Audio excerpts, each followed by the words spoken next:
All right. Let's not waste any time. Hello, everyone. My name is Gemma Stella. What's yours? And welcome back to Phoenix Wright, Ace Attorney. Last time we finally finished episode 3, and honestly, that was my favorite case of all of them. That was an amazing time. It was an amazing time. But now we are in possibly the last episode. If the 4th episode is the last episode, like Justice for All, then this will be the last episode. And the thumbnail or the cover of episode 4 had Edgeworth, so this is most likely going to be the Return of Edgeworth, and possibly how he's connected to Goda. Not Goda, Godot. So I'm really excited. Let's not waste any time. Let me just turn this off. Shout out to Hyper Potion once again with the music. They're amazing, phenomenal. Check them out on YouTube and Spotify. You know it, right? And that's not wasting any time, okay? Right? Woo! Here we go. Episode 4, Turnabout Beginnings, Part 1-1 Trial. Wait, what? Trial? We're starting out in the trial? We're not doing an investigation? The girl, let her go. This is a movie?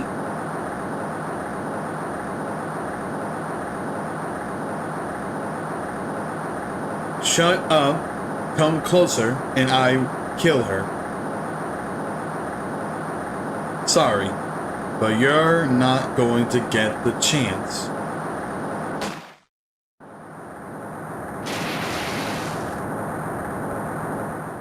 These intros are crazy.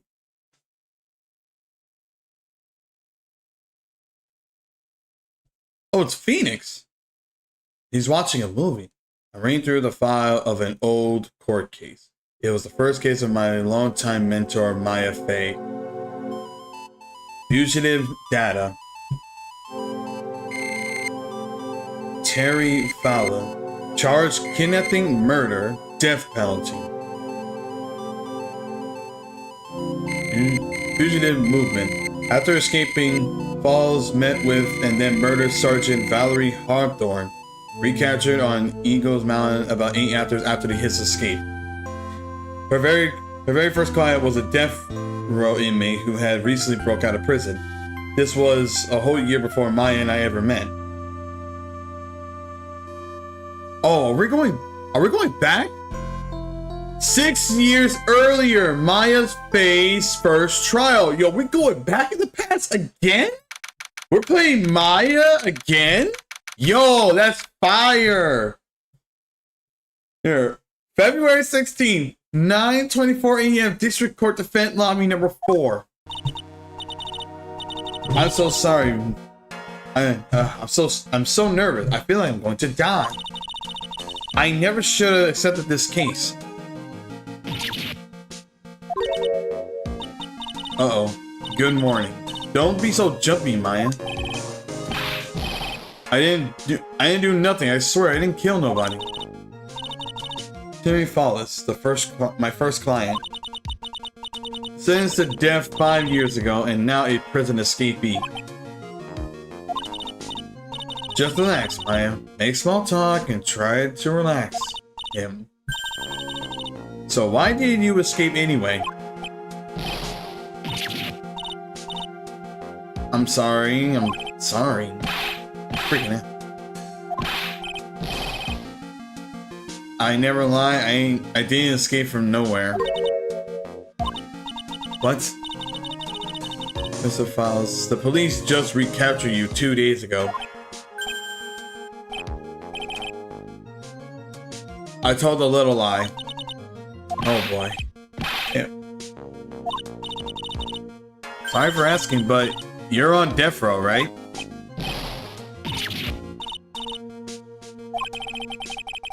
They sentenced me to death 5 years ago, but I was tricked, I tell you. That woman, she lied in her testimony. That's why I got the death penalty. I swear, I didn't kill her. I could never do that. 2 days ago, he escaped from the prison wagon when it crashed. Then 8 hours later, a policewoman was murdered before the police could recapture him. The police believe that Terry Fallis did it. After you escaped, did you meet a policewoman? Yeah, I did. She's the reason I escaped. So that much is true. He did meet with the victim. But I didn't kill her. She was alive when I left. Okay. I can trust him, right? I mean, I should. Who are you? Wait, it's this Godot? Yo, if this is Godot, I'll be shocked, dude. This man got that. I'm saying it because he has the figure, but damn the hair. Yo, wait a minute. Wait a minute. You know what this motherfucker looked like? Oh my god, I don't know if you guys play Monster Hunter World, but the Admiral with the crazy hair, yeah, with the crazy blonde hair, he reminds me of him. all he needs is to grow that shit out even more and get a little bit more muscle, and get a little bit more like bulky muscle, and he'll look just like him. Anyway, you're not going. Anyway, here we go. Why are you here? I came to see how our little kitten was doing all alone in the big scary lion's den. I thought maybe you like someone to play with. Where is Mr. Grossberg? Huh. That old man's probably still in bed.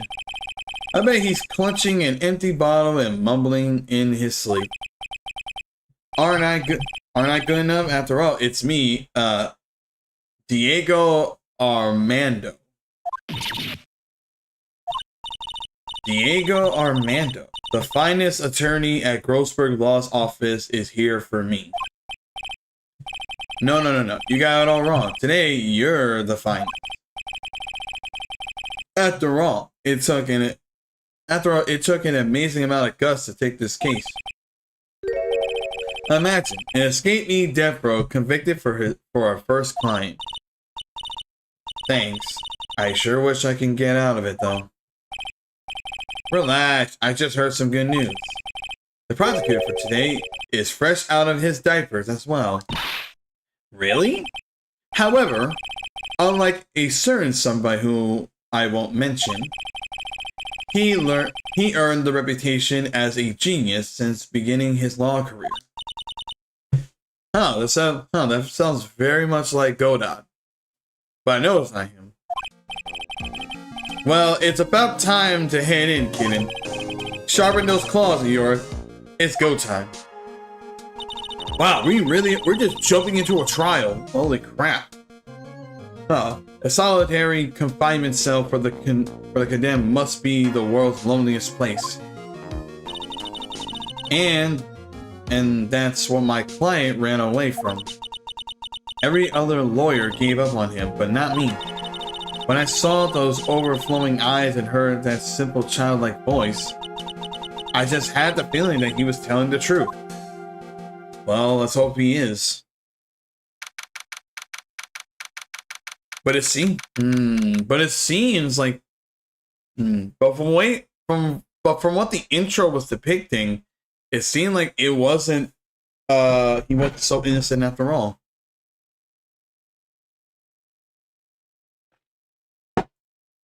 All right, here we go.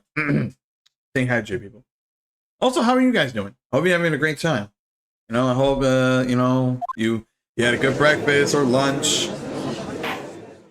And oh, this guy! I've seen this guy before.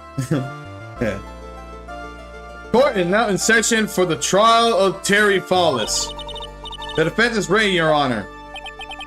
Edgeworth! Hey! There's our boy! There's a handsome boy!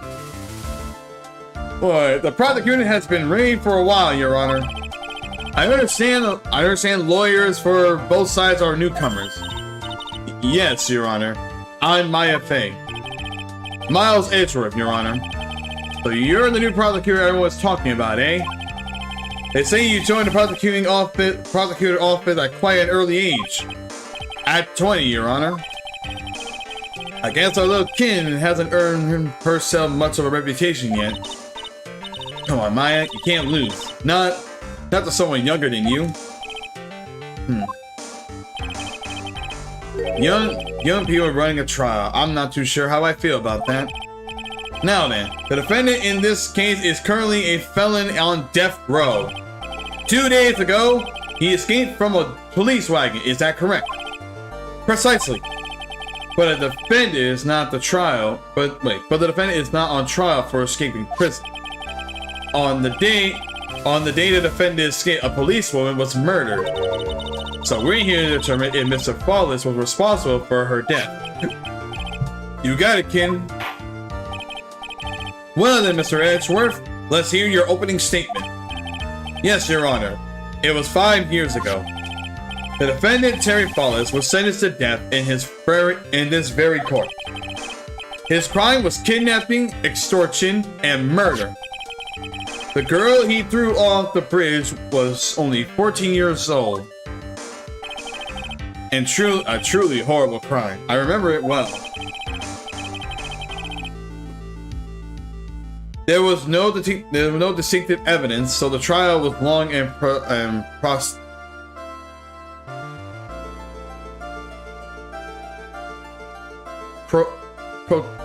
oh my god. So the trial was long and protracted? I'm sorry. Oh, it's correct. But in the end, what finally decided the case was a certain witness testimony. A witness testimony. Ah, yes. The testimony of Detective Valerie Hawthorne. Wait. Wait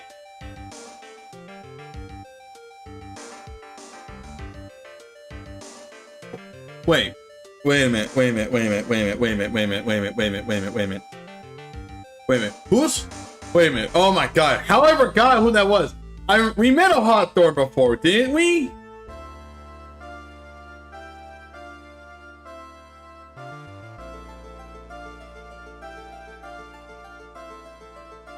We met a Hawthorne before. I forgot. Wasn't it the first trial? Wasn't it the first trial? Yeah. Oh my god. I'm pretty sure it was the first trial. It was It was her name Alexis Hawthorne or something like that. Or I remembered. It was someone else named Hawthorne. Is this a relative? She arrested Mr. Flawless at the scene and later testified against him. She said she witnessed Mr. Flawless throw his young victim into the river. Then where the hell did the gunshot happen? For those who are not aware, Edge River is well known for its powerful currents. Most bodies that fall are never recovered. So Miss Hawthorne's testimony was the one that put him away. That policewoman you mentioned, that wouldn't be exactly the victim. The same woman that was killed 2 days ago. Police Sergeant Valerie Hawthorne. Ah, I see. The man who was sentenced to death based on her testimony escaped 2 days ago, with only one thing on his mind: to take revenge against the woman who convicted him. The truth is becoming clear to me now.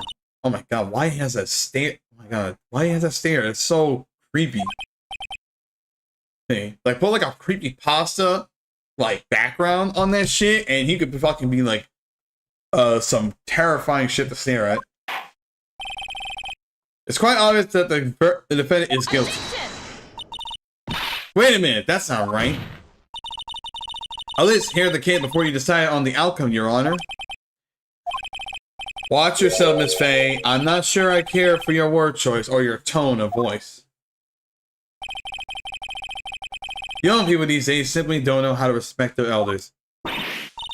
Why, you're even younger than me. You're a hypocrite. Yeah, exactly. That's what I was saying. I'm like, isn't he the same? Isn't he like younger? Actually, Actually, how old is Edgeworth at this point? Oh, he's exactly 20 right now. Oh, wow. Is a hotshot lawyer. He's 27.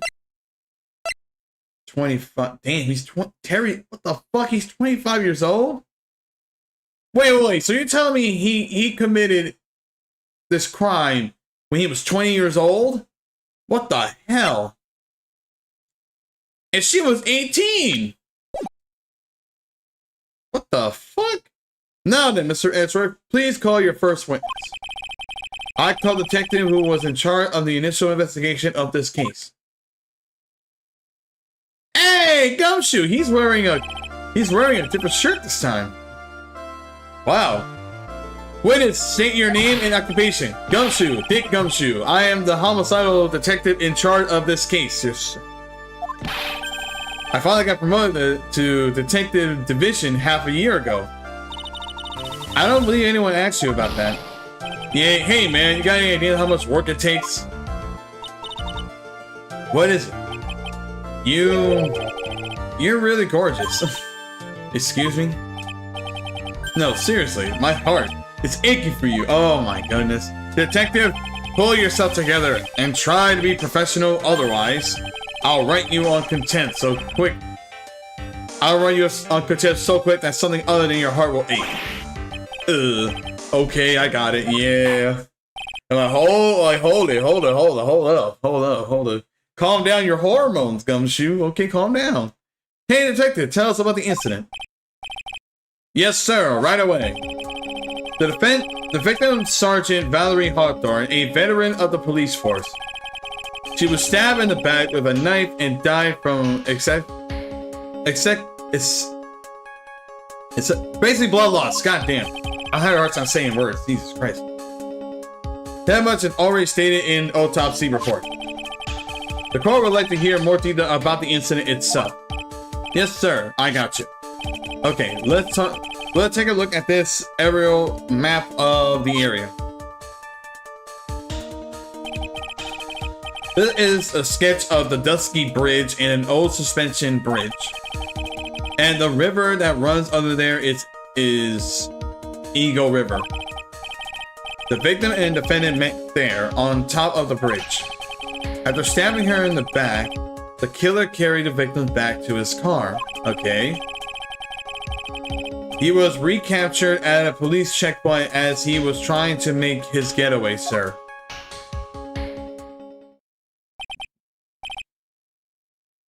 I see.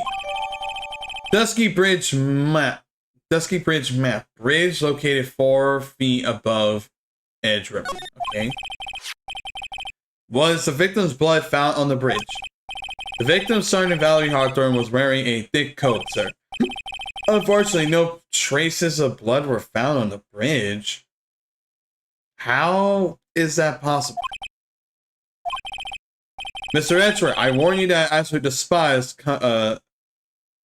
conjectures. If there was no blood on the bridge, then you have no proof that they even met there. Your Honor. That's what I was about to say. I'm like, how the hell is there was no blood? Unless, like, you know, you fucking snapped their neck or something like that, then okay. Then it's an unbleedful death. Then I don't know. If you would, excuse me. If you would listen to the testimony we have prepared, I'm sure you'll be convinced. 2 of them most certainly did meet on the day of the bridge. Oh my God! Look at that! Look at that stare. He's like staring at your soul, making you think that he might do something without you expecting it. And like cueing like some like eerie music and a creepypasta background, and bam, horror right there right on a thumbnail. All right, I'll stop playing around. I'm not sure I like you whacking your finger at me as though I were some poser. Detective, proceed with your testimony. Yes, sir. Here we go. Maya, hang on. Okay, now listen carefully. Oh, one little mistake and this guy will drink you for morning tea. Trust me, get ready. This guy is definitely Godot. This guy, I mean, come on, look how he's holding the cup. Look at going a cup. He's referencing drinks. He's definitely Godot. Witness testimony. Summary of the incident. On the day of the incident, an unknown person phoned the sergeant and asked to meet. Sergeant Hawthorne went Dusky Bridge at the designated time and met with Miss Hollis. Mr. Hollis. And that's where she was brutally murdered. The criminal stuffed her body into his car truck and tried to make a getaway. Mr. Flawless was arrested at a police checkpoint we set up at the base of the mountain. Well, you certainly have established the importance of the bridge. Naturally. Now, will the defendant please hurry up and proceed with the cross-examination? Yes, Your Honor. Cross-examination coming right up. Hey, settle down there, kid. If you keep trembling like that, you're gonna make me spill my coffee. I'm not trembling, it's just cold in here. The courtroom can be a cold battlefield, alright, especially for a beginner. I don't need you to worry about me. I mean, the witness, the defendant, the witness, everyone, and a beginner in here. You got me there. But maybe you should keep your claws out and show them what you got, kiddo. Okay, this case is interesting because you remember the first chapter or episode? She said it's been over a year since the first case she ever done, which means whatever happened in this case clearly had a major impact on her. It's okay, Maya. Stay calm. I'm gonna call it right now. I'm gonna say that he did do it, and we made it look like he did it, and that went back, and that kind of biased into, and that kind of did a like a scar, or kind of like scarred her because she pretty much just defended a murderer. But, you know, that's my prediction. I think that in the end of this, like, okay, I did save him from the trial, but I was actually wrong the entire time. That my defendant lied to me, basically. That's my best guess. So let's just see how this goes. Cross-examination! Summary of the incident.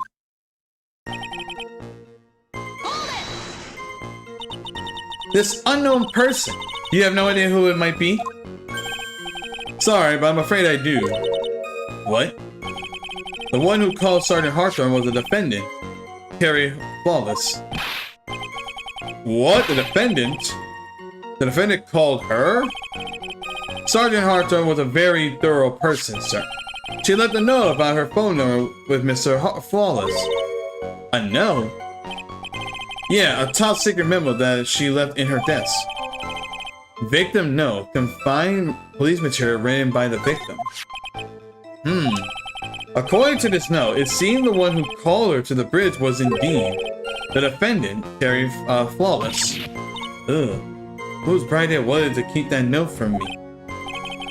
Looks like the judge is even more sure of his verdict now. Listen up. Never ask a question if you don't already know the answer. It's that detective style. Hey now, don't make that face at me. I just said that way because the prosecutor told me to. Was that a trap?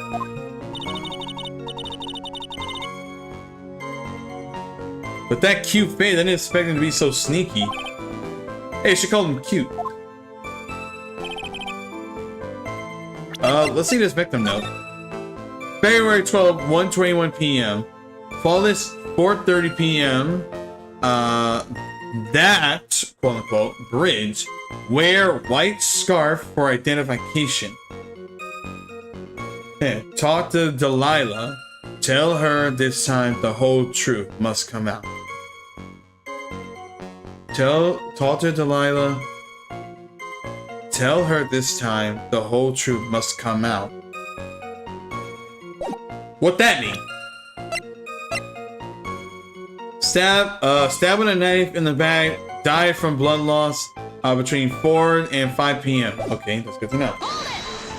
Hold it. A bridge up the mountain, but why there? Because it's a very important place to defend it, to the defendant, that's why.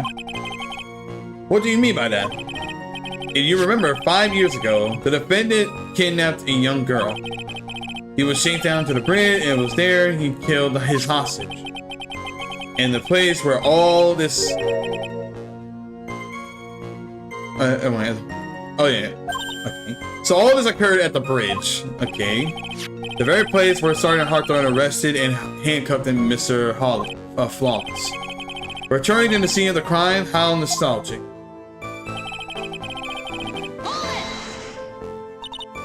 Was the body of the victim discovered right away? Yeah, we were really on the ball. We found the criminal within 1 hour of the murder. It was great. We even got to say, "Don't move, we got you surrounded." Wait a second. Isn't there something weird about that? The location where a suspended bridge up in the mountain. But how did they find out about the criminal so quickly? Sergeant Hawthorne must have mentioned the phone call to someone else, right? Huh.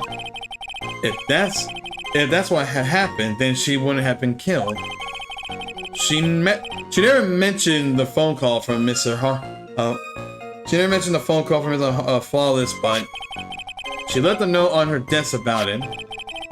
If only I hadn't noticed it earlier, maybe she'll still be alive. Alright, why did she didn't mention the phone call to anyone? That is very interesting. Mr. Flawless had a car, right? Well, that bridge is way up in the mountain, man. The defendant and the victim both went up there by car. I mean, how else, right? What do you mean the defendant drove his own car? No, of course not. It was stolen.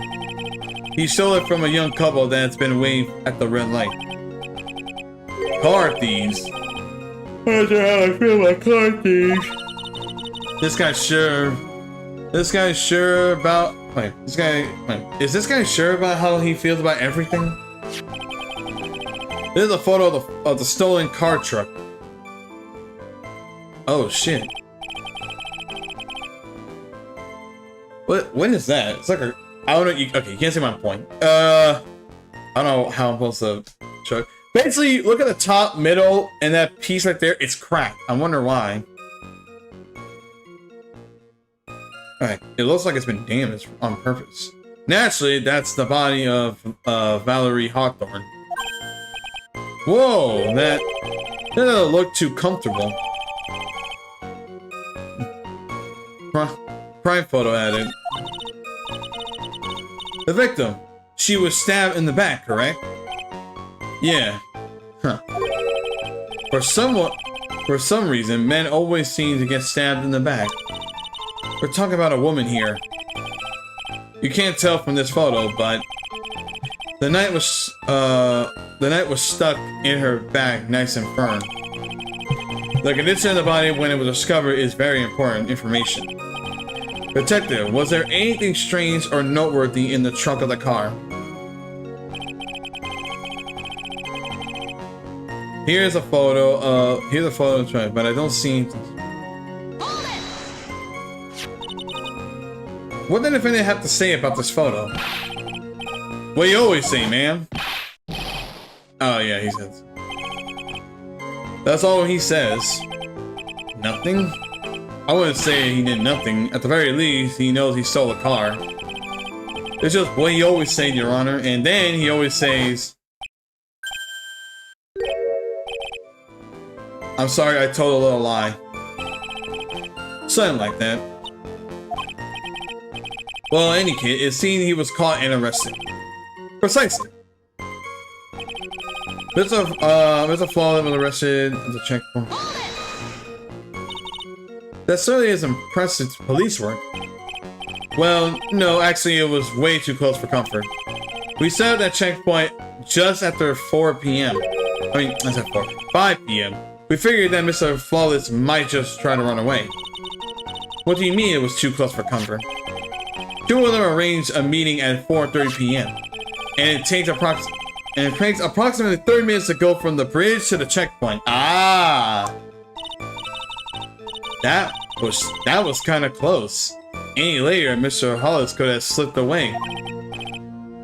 Listen up, kid. There's a big trap waiting for you in that testimony. A trap? Walking into it carelessly, it'll leave more than just a flesh wound. No, it's not. Well, if you want to have any chance at all, you better get some more information. If you're going to get caught in a trap, it's best to get caught early. You can always look for contradictions afterward. The ever-infamous contradiction. The ever-famous contradiction. I sure hope I can find some of those. Oh, man. Oh, boy.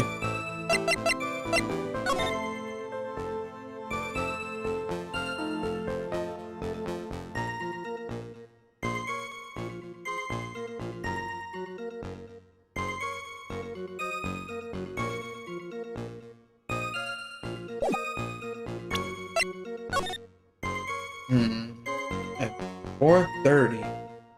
She got 4:30.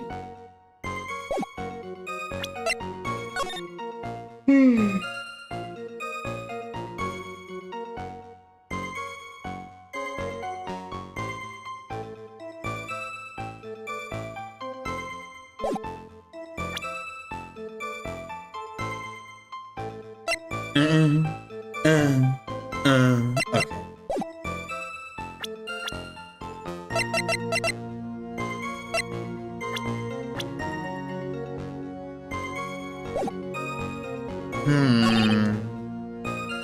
To the bridge. The criminal was stuck into the car. Getaway. Here's a photo.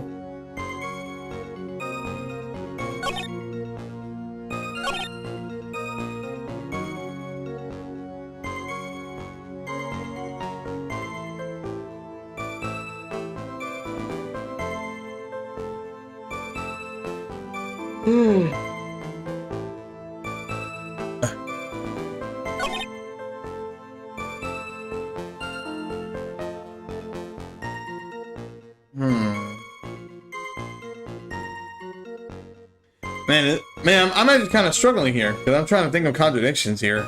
I got so little evidence. Like, I got the autopsy, the bridge map. The bridge is broken on that side. There's a car. And a victim.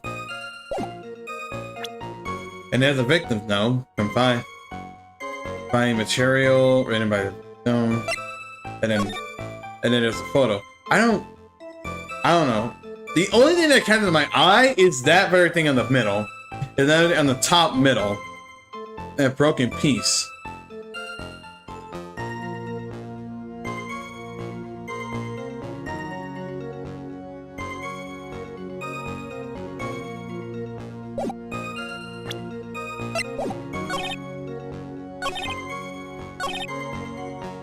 Yeah, there's a big trap. There's a big trap waiting for me. It'll leave more than just a flesh one. Well, if you want to have any chance at all, you better get some information. If you're going to get caught in a trap, it's best to get caught early. You can always look for contradictions.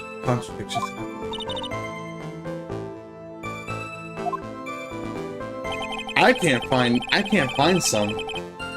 I'm not hard to find any goddamn contradictions. Any incident. Oh. The bridge and the mountain. Why meet there? Because it's a very important place to defend it, that's why. You remember 5 years ago, the defendant kidnapped a young girl. It was chained onto the bridge. Yeah, it all occurred at that very bridge. The very place where they got arrested, where she arrested him. How nostalgic.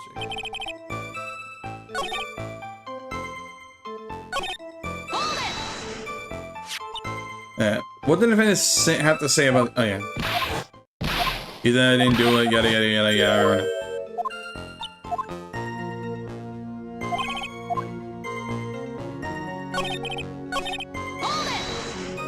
Man.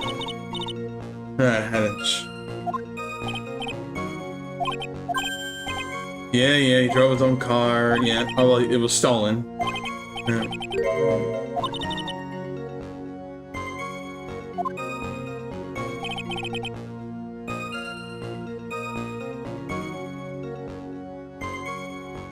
Man, I am really struggling here.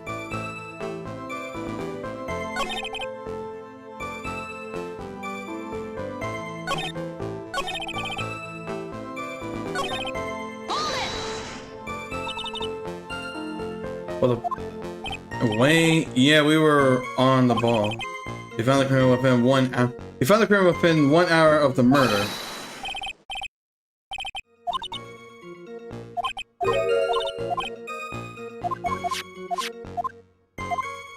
Is this a contract? Let me save. Oh, let me save. Let me save. I feel like I got the contradiction, but I have some slight doubts. There we go.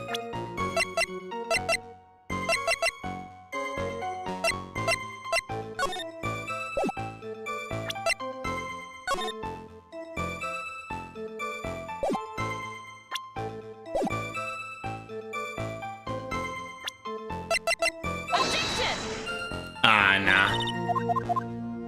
No.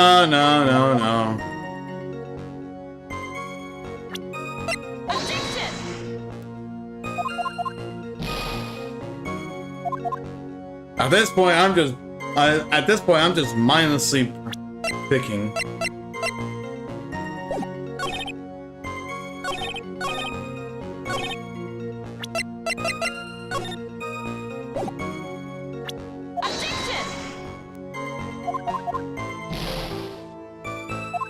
Jesus. Yeah, at this point, I'm just mindlessly just like picking things. Because I can't figure shit out about this.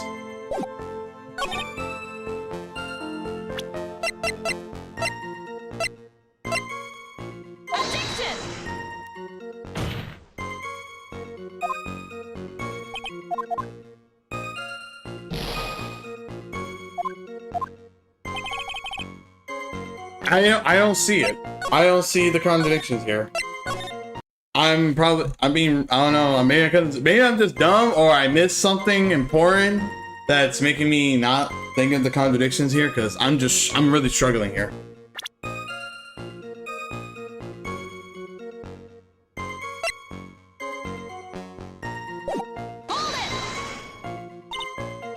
Yeah, I found the body right away. So the murder happened. What's it? Wait a second, isn't there something weird about that? Location was a suspicion bridge. Wait. So how did they find out about the crime so quickly? I must have mentioned the fucker to someone else, right? If that's what happened, then she wouldn't have been killed. Didn't ever mention the police call from... Oh, she left the note on there, yeah.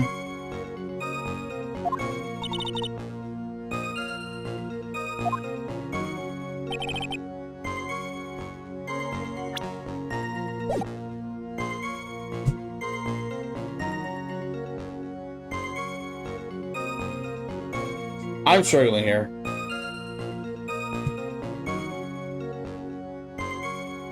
Like, I'm trying to think back on like all the information I'm gathering in my brain, but I can't put the things together. Whoa. Oh my goodness. Excuse me.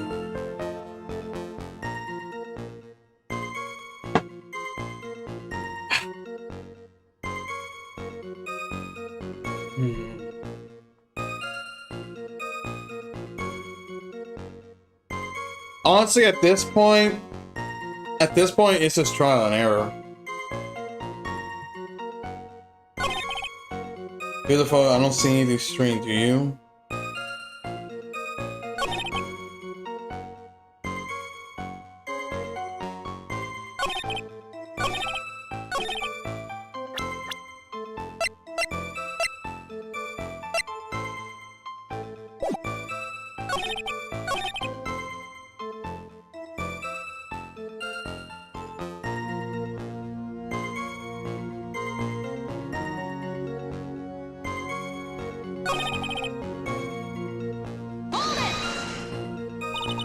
I bring up the mountain, but why would they meet?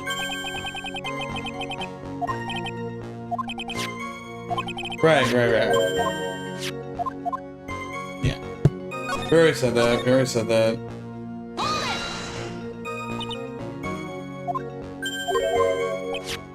Right, yeah.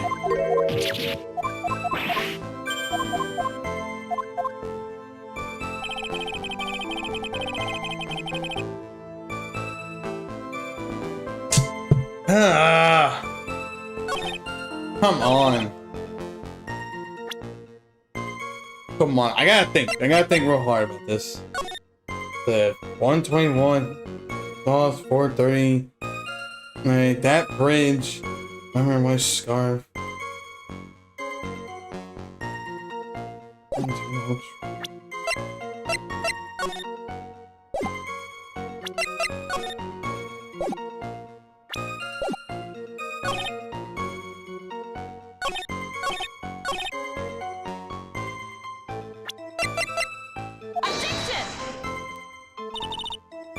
No.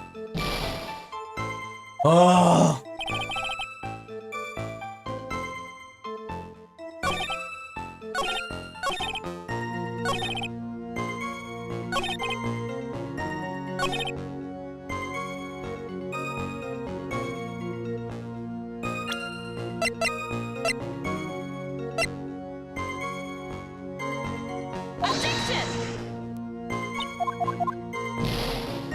Oh yeah.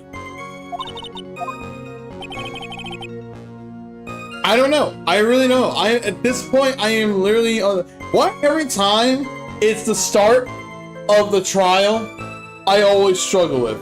It's like as soon at the beginning, I'm in here for like 20 minutes or so, struggling for this part in the beginning, and then I'll kind of like smooth sail it all the other way. Every time, every fucking time. But this game ridiculous.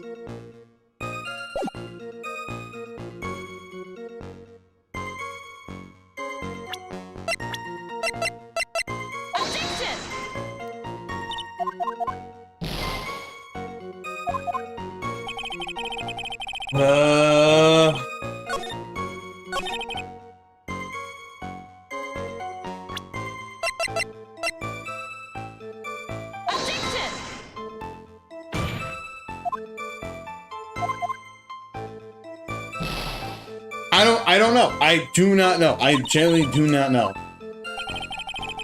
No, I'm thinking back all the information I have, and I'm not coming to any conclusion of contradictions here. Yeah, I'm probably just fucking stupid, and someone looking at me and thinking like, "You're an idiot. You're an idiot. You fucking dumbass. It's clearly this one." I'm like, I'm sorry. I don't see it. This is why I'm not a lawyer. Ah, damn.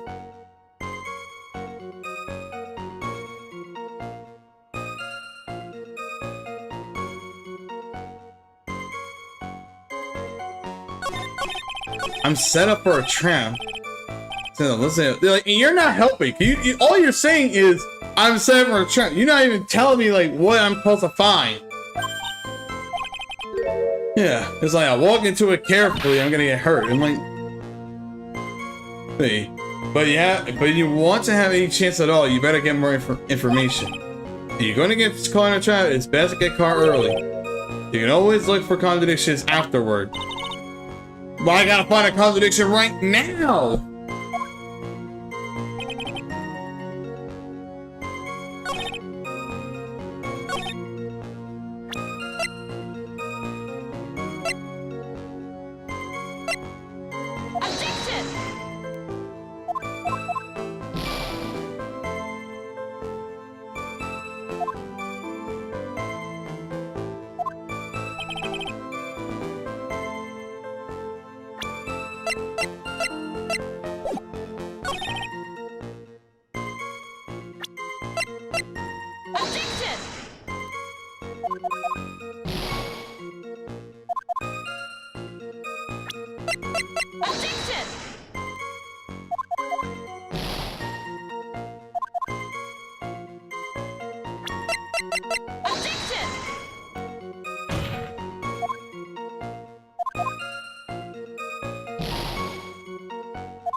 Oh wait, hold on.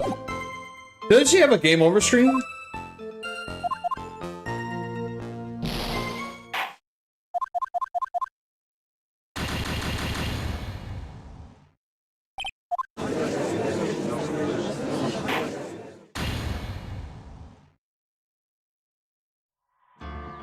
Oh, that's a game over screen? Oh man.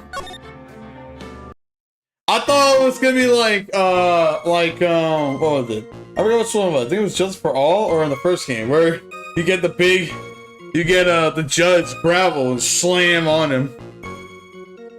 Oh no, that was a cool game. I thought she would have one like that. Well, never mind then. Anyway. Getting annoyed by this. I don't know.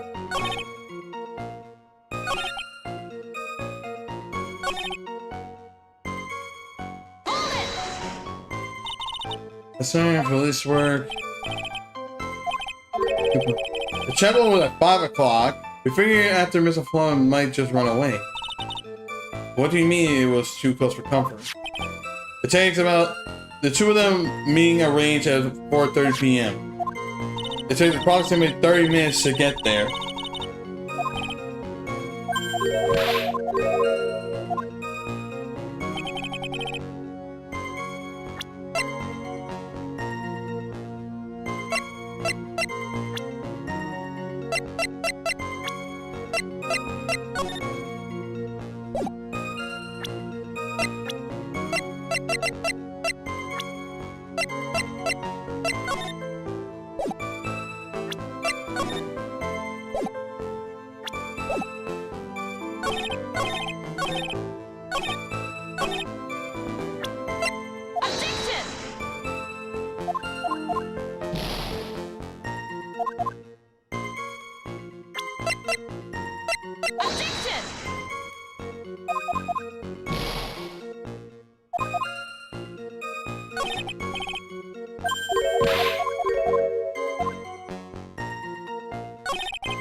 I'm sorry, it's very annoying for you to watch, but at this point, I'm just gonna have to go back and forth on every evidence just to see what the hell.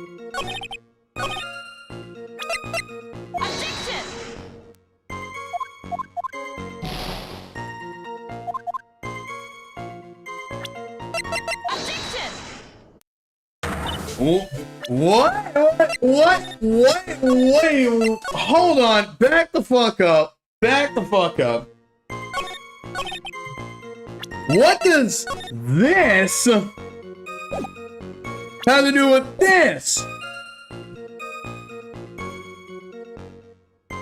What does this have to do with this?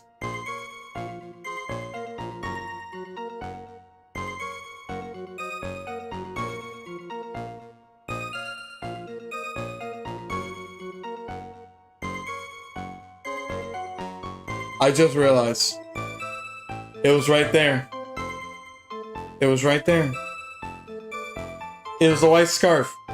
How did I miss that? Oh my god.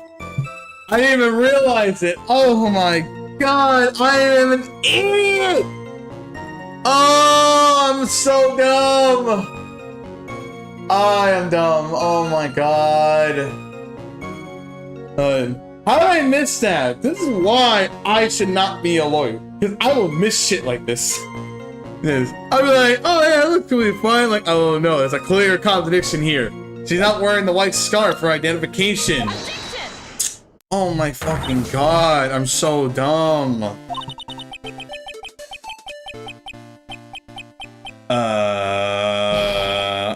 What is it? Do you have something to say, Miss Faye? I'm sorry, I totally forgot what I was going to say. Come on, really? Maya! This is the first time I ever had to actually address someone like that. You should have practiced before coming to court. Yeah, you should have.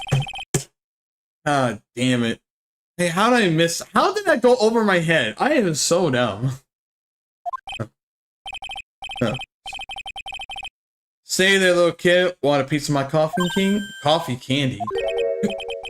Well, you're still too young to be drinking real coffee.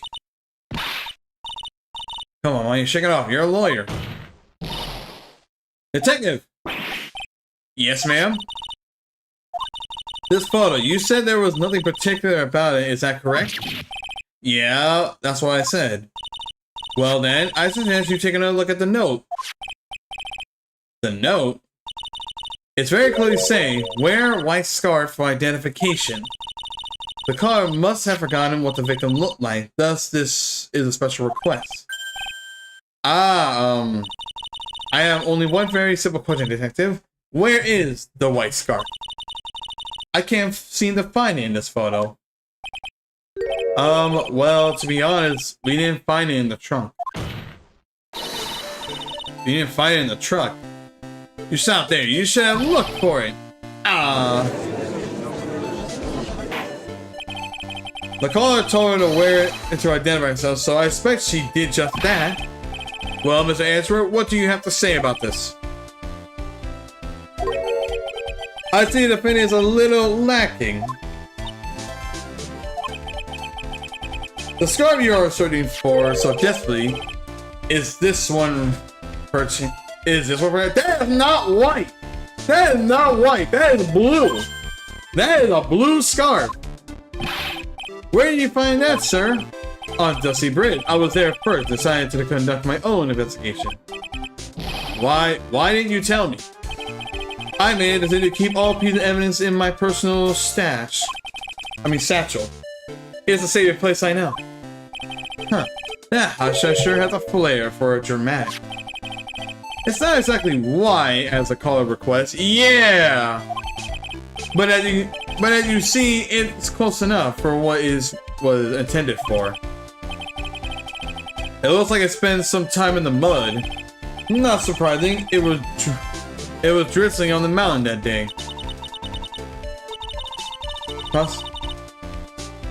Prosecutor Edgeworth was intentionally hiding that scarf the whole time. The court will accept the scarf into evidence. Worn by the victim at the time of the incident, found on Dusky Bridge. Now, if the attorney for the defense is finished embarrassing herself, I'd like to move on with the testimony. That is all right with you, isn't it, Miss Fang? Boy, would I like to wrap this scarf around his smarting little mouth. Very good. Now, if we're done this mud-covered scarf business, the prosecution moves to establish conclusively and with hard evidence that Miss Hawthorne and Mr. Flawless did indeed meet on that day.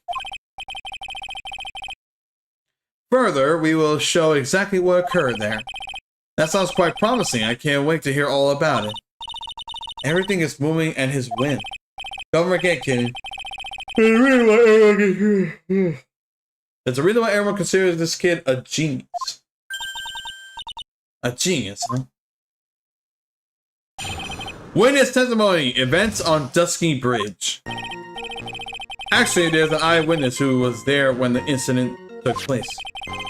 This photo was accidentally taken by the witness. It shows the victim wearing the scarf. It was drizzling that day. Unfortunately, it's a little hard to see what's going on. Anyway, the criminal shoved the victim down behind and stabbed her in the neck. That must have been when the scarf fell off. Looking at this photo, you really get the sense that this bridge is very high up. It is about 40-foot is about a 40-foot drop from the bridge to the Edge River down below. Mr. Edgeworth, who took this photo anyway? Let's just say that it was a well-intended third party, a potential witness. So why isn't this person in the courtroom? Well, they say they absolutely did not want to testify. The person in question is very delicate, Your Honor. Besides, as long as we have this photo, we have no reason to compel them to testify. I'm not sure how I feel about that. Witness photo added to the court record. So as you can see, Terry Fallis had both the motive and the opportunity. I think it's quite clear at this point what happened at that bridge. The truth is becoming clear to me now. Yes, it's quite obvious. It's clear he's clearly guilty. Not again, that's not fair. I haven't even done my cross-examination yet. What do you mean, Cross-examination! Event on the Dusky Bridge. Actually, there's an eyewitness with it. Who is this eyewitness? She's a college student. A female college student? That's right. Meaning she's female and a college student, man.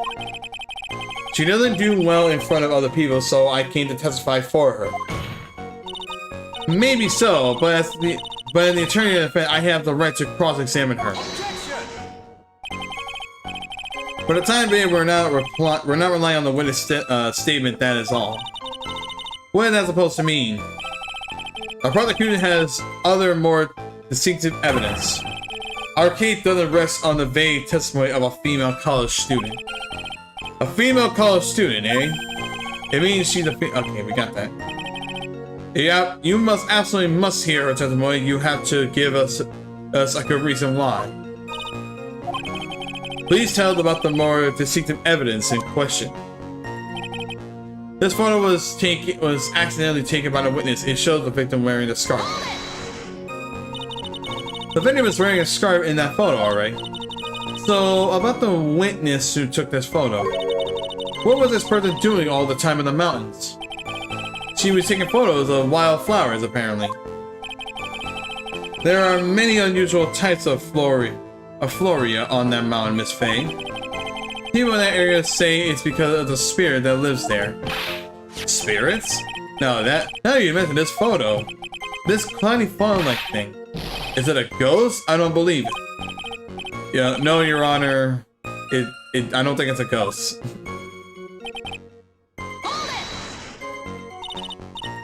Drizzling, huh? That's right. There was a light rain coming down. The whole place was dreary. But not as dreary as the mood that is in this court right now. ... Looks like a cold front just moved in. In any case, the point is that the area was quite damp. There was even some fog. I even slipped and fell while I was on the bridge. It was really something.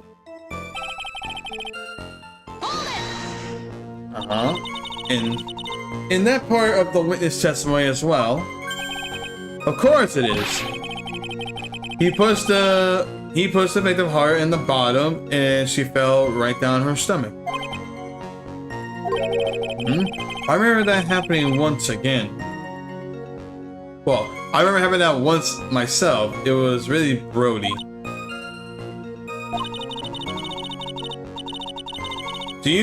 Are you talking about seeing someone get pushed, or were you the one getting pushed? Or does it mean that you pushed someone down like that once?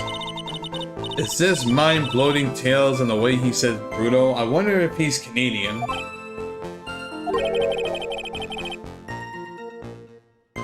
Save your nasty look for the right person. Take another look. Poor baby. The court records seem to have wet itself. Hey, watch where you spill your coffee. The court records, huh? There's a contradiction here? Hey, let's shut the victim down from behind a stand.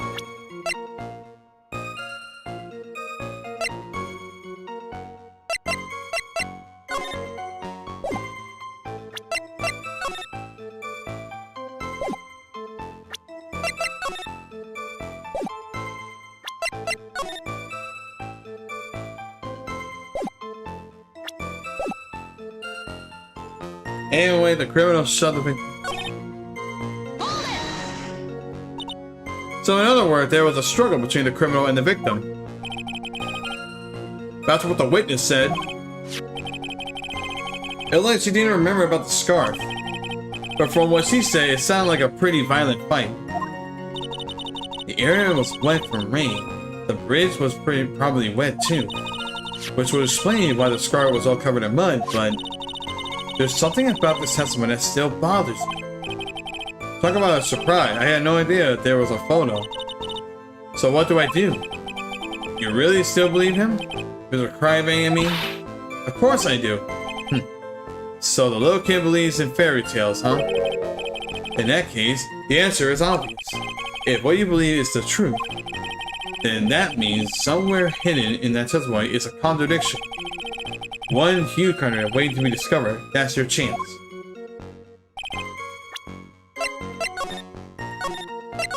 Let me see. I feel like I know what this is, but I'm just gonna make sure I save. This photo was taken, okay, is shown wearing. It's building that day.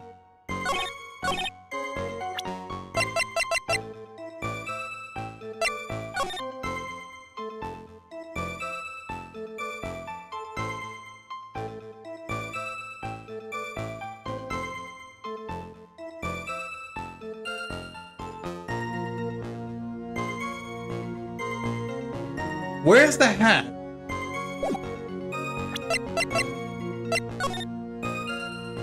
So not only is a scarf missing, but a hat is missing as well?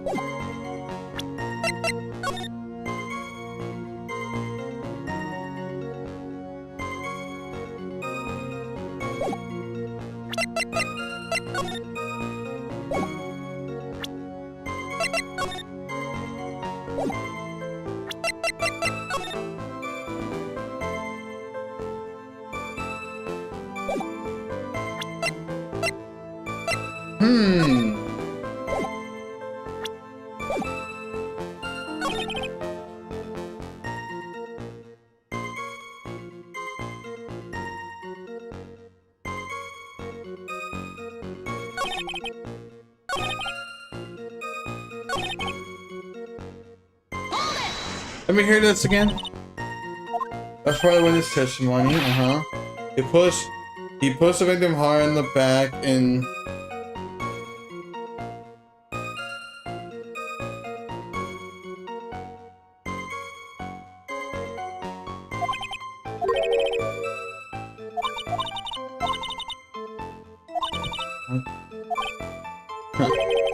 say your nasty look for the right person.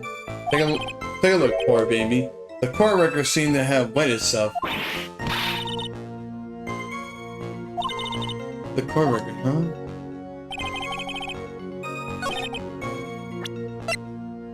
There's something here. There's something here.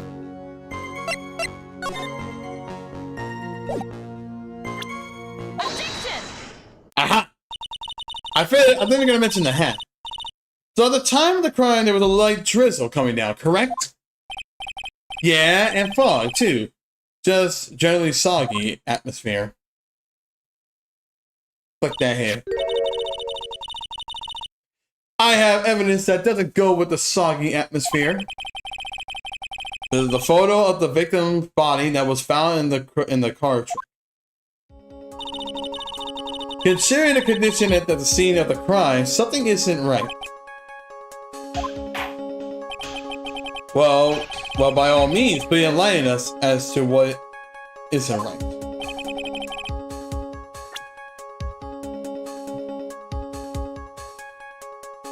Wait, what? Wait, what?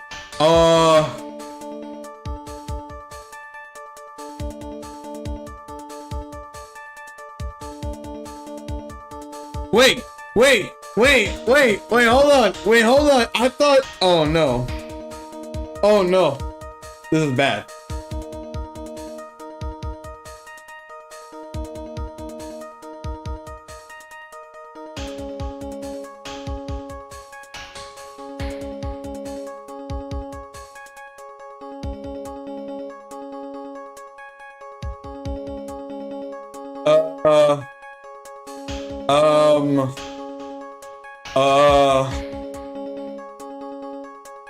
I don't know. I don't know. I don't know. I was guessing. Well, sort of. I didn't think I had to put. Oh, okay. So there is obviously something I'm missing here. Crap. Oh no. I was on the right track, but now I'm back to square one. What am I missing?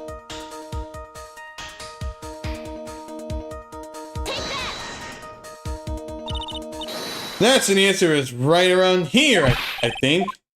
Well, Mr. Edgeworth, yeah. Seeing that Miss Faye could use a truck herself. Hold on.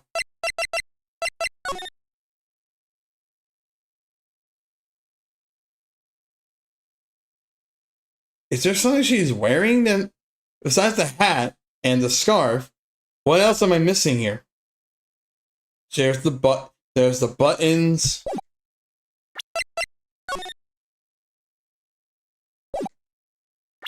Wait a minute. Oh, I see it! I see it now! It's the belt! It's the belt! Belt, look, the button's here, the belt is over here. What? One thing that she can hide all her bitter memories from this trial, and that's all. She needed a sarcasm and wordplay. Oops. Looks like I really put my foot. Just relax.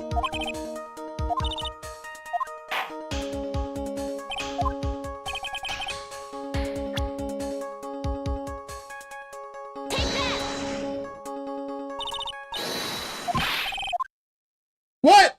It's not that? What? What do you mean? What do you mean? It's not the buttons? Is it not the belt? Or did I not point it right? Maybe here? Oh, oh, fuck me. My bad. I'm gonna reload.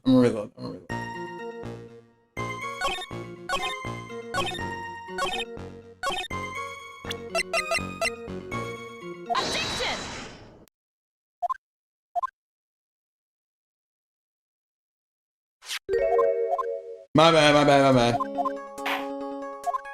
So I just pointed the wrong spot, that's all I did. Naturally, okay, yeah, naturally the answer is right here. The victim's coat? As far as I can see, there's nothing strange about that. That's exactly what's strange. We're calling it the Telemoy, where the conditions on the bridge that day. It was drizzly and foggy. Dusky bridge was all wet.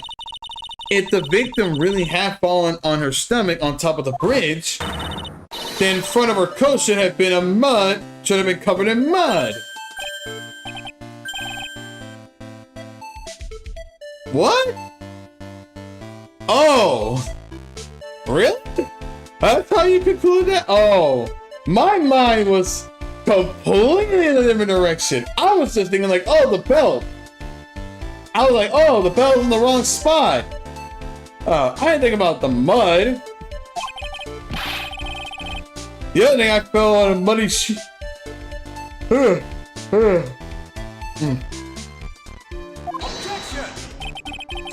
You do got a great beard, though, Judge. I do admire. I do admit that the crime scene was quite wet that day. However, that doesn't mean that the top of the bridge itself was muddy. If your honor had fallen in the shower instead of on a mud sheet, your glorious hockey beard pride of the illegal league would be wet but not muddy. Fortunately, I have yet to test that. Still, your point is well taken. Can you prove that the surface of the bridge was muddy that day? The surface of the mud? Huh. A real man wouldn't stand for a taunt like that. Neither would a real woman. Look. Of course I can! Here. Huh? Huh?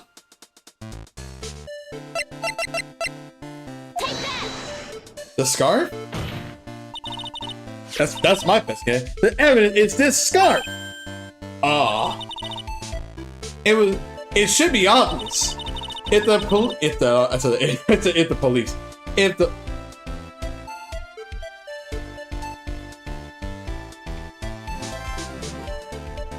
Sorry, I thought I heard something. Anyway, if the scarf fell into the bridge and got this muddy, it means that the bridge was obviously covered in mud. No, I can't be outwitted by this novice in bimbo. Hey, same to you, buddy. Miss Faye, assertion makes perfect sense to me. I do admit that there was a clear. That there appeared to be a contradiction between the condition of the victim's coat and her scarf. However, the real question is, why is there a contradiction? Huh? For every contradiction, there exists an explanation. Let's look at the explanation in this case. Maybe shall we? Alright, it's not like we've really given me a choice here. Huh. You're doing pretty well for a little kitten, Mr. Amandio. Wait, no matter what he says, a contradiction always comes down to a lie. It's either the victim discovered in the truck, the witness photo showing the defendant and the victim, or the witness testimony that stated she saw the murder of the, or the witness testimony that stated she saw the moment of the murder. Just relax and think it over. It's pretty simple, isn't it? The false evidence, it's one of those three. What do you say what you just said now? I'm not sure I like it. That wasn't me, Your Honor. It was the coffee and Facinio. Oh my god. F-I-C.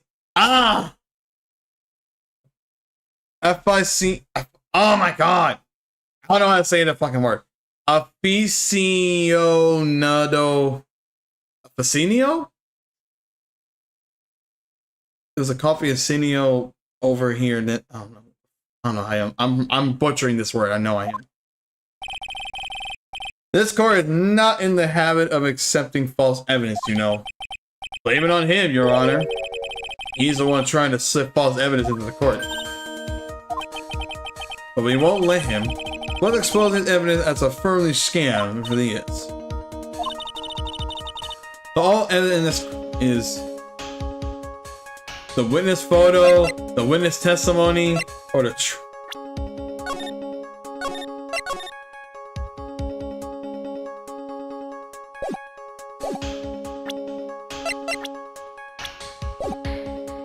witness testimony, the body in the trunk, or the witness photo. Okay, let me think here. So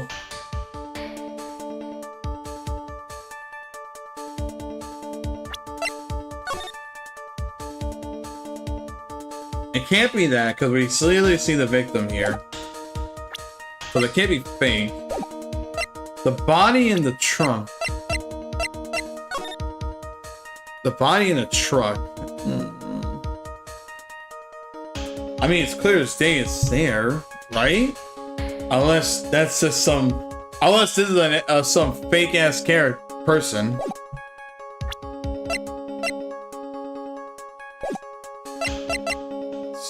I'm gonna say the witness testimony?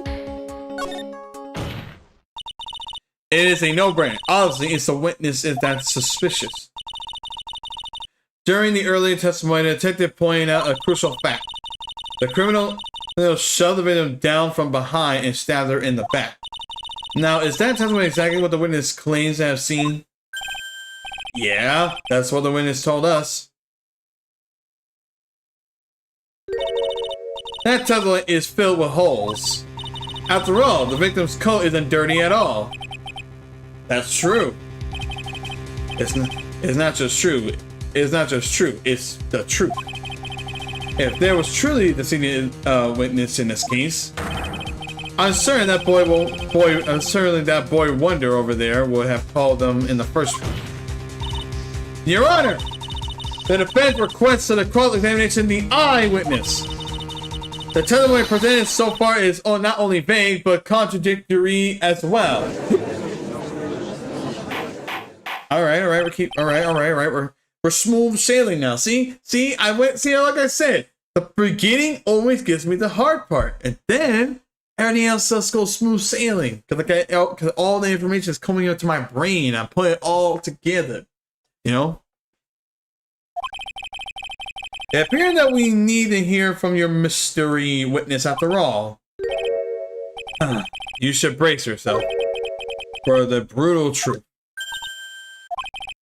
Your Honor, the prosecution has no intention of hiding the witness from the court. We are prepared to present our witness at any time. Very well. Please bring forth your witness at the time. All right, let's do this. That Mr. Wright said what Mr. Wright said kind of worries me. What does he mean by the brutal truth? Who is this witness? Now let's proceed with the testimony. Mr. Edgeworth, please go right ahead. Thank you, Your Honor. The prosecution summons the woman who saw the event the woman who saw the evidence that day with her very own eyes. This is it, Maya. The battle begins here.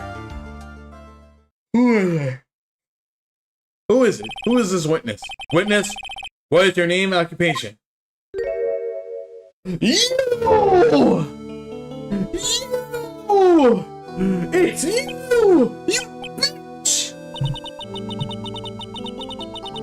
Oh, right! That's... Talk to Delilah! Her name is Delilah Hawthorne! I remember now! Oh my god! This bitch! Everyone's so sad, I can hear their hearts going pitter patter. Oh. Well, when I look at you, how can I put it? You look as scrumptious as a double-double in a dozen donut holes. I feel like I want to hurry up and hand out a verdict just to have a bite. Hey, not so fast. As I said before, this one is very sensitive and delicate. I would ask the court to please excess care from when addressing her. Yes, indeed. Thank you, Mr. Edgeworth. You are a true gentleman. Miss Faye, you could learn a lot from this man. If he's such a gentleman, he sure doesn't act like one to me. Sir? Yes, my dear? This is my first time, so I'm sure I'll make a lot of mistakes. Anyway, I just wanted to say I'm sorry for all the trouble I might cause. Not at all. It's no trouble at all. Oh my god. No. Listen, if you played the first chapter, you saw the first chapter of this in this game, you know this bitch. She is not to be trusted. She is a con artist at best, or a Black Widow con artist, something like that. She said she is a setup for failure. Yeah, okay. She sets you up for failure. Now then, may we begin? Now then, may we please have your name and occupation? My name is Melissa Foster. I'm a college student, a freshman in the lecture department. You were on the scene when the unfortunate event occurred, correct? You were the one who took this photo. Is that accurate? How can you be so mean? How would I be so mean? I'm asking a simple question. Now see here, what are you doing shoving that in her face like that? But it's just a photograph. It's not like it's something dangerous. Next time, I'll be forced to penalize you. We're getting penalized for pressing now? Oh no! I don't like the turn this has taken. Oh, Melissa Foster? Get the fuck out of here! There. Is she staring at me? Are you would be... Huh? I'm the defendant attorney. I'm the defense attorney. My name is Maya Fey. I see. So you are... Now then, young lady, could you please give us your testimony? Yes, Your Honor. I'll do my best. Witness testimony, the witness photograph. Here we go. I was using my camera to take some photos of wildflowers. Then, I noticed there were two people standing in the Suspicion Bridge. Suddenly, they just started fighting. That's when I hurried and took the photo that showed the curious moment. The crucial moment. And right after that, I called the police. By the way, where were you standing when the incident occurred? I believe the map will be help here. I was standing right over here. I was standing in a beautiful field surrounded by tall cliffs. So you took the photo from that location, eh? I brought the camera I was using at the time. Just like Mr. Edgeworth asked me to. Oh, what a cute camera, just like its owner. Melissa Foster took the witness photo with this, a small but powerful model. Alright then, Miss Faye, time for your cross-examination. But I warn you, make the witness cry again, you'll feel the wrath of my gavel. Cross-examination! The witness program, the witness photograph. Oh, jeez. Oh, no.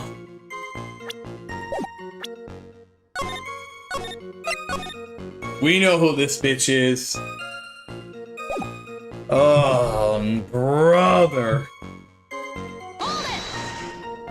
Oh, wait, I didn't mean to do that. I didn't mean to do that. Nope. Hold on. Let me... Hey. Yes, the mount is famous for its beautiful spring wildflowers. But it's only February. Well, I couldn't wait for spring to come. Oh, I just know how you feel. It's just like when I first started growing this gorgeous beard of mine. I just couldn't wait, so I wore a dried blonde Santa beard until mine grew in properly.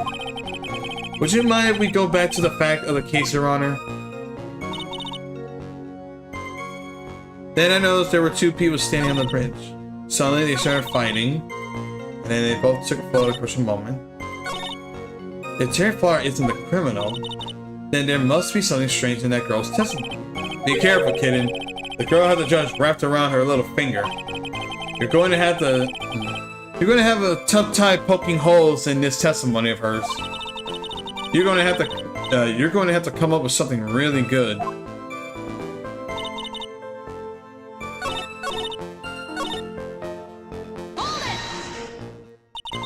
Why did you take a photo? Well, two of them were going at it. Hey, ever since I was a little girl, I always wanted to be a news reporter. I guess that part of me just kind of took over. Smells like a lie to me. Of course you understand. Fucking sipping all over this bitch so hard. I still use my grandson to test my comedy routine. So he wants to be a comedian, huh? Not that it has any bearing on it. All I could do was to use my camera. So I took the photo of the crucial moment and gave it to the police. But only one photo?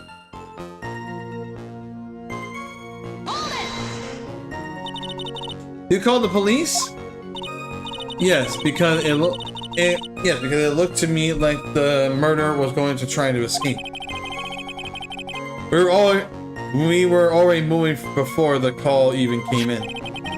Thanks to the victim's note, we had already started operation. That was certainly tough luck for the criminal.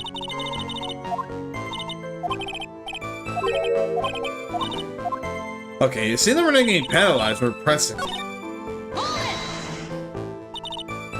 Was there anything strange about the two of them? I'm a bad girl, I know I am. It looks like they were having a really serious... It looks like they were having a very serious conversation.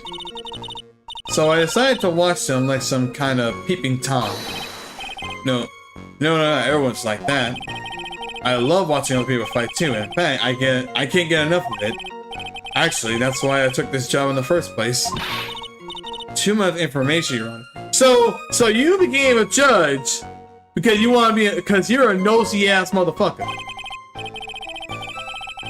In any case, it's perfectly natural for you to have kept watching them, especially dressed as they were. Well, anyway, I was watching them very closely. Do you have any idea what they were fighting about? No, I have no idea. Why do you ask? I just thought that maybe you overheard what they said. Oh my god, are you serious? I would never eavesdrop. You technically were, though. I got more class than that. Not trying to a level, like, hello? Am I not trying to do my job here? Oh man.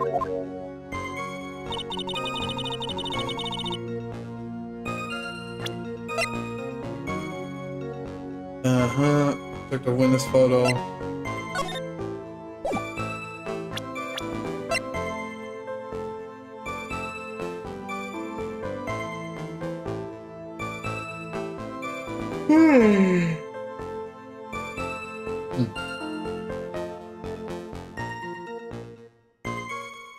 Okay.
Sorry, I'm silent. I'm thinking right now. I'm really thinking hard. Man.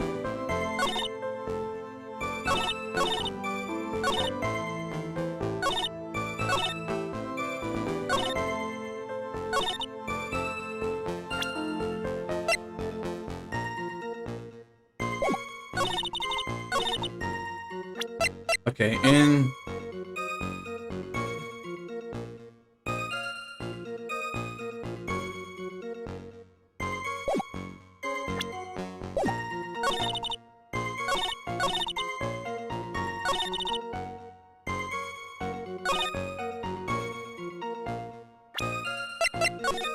yeah, look at that.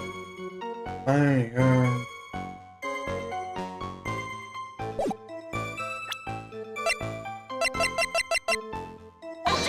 No, I didn't even do that. I didn't even do that. I didn't even do that. I didn't even do that.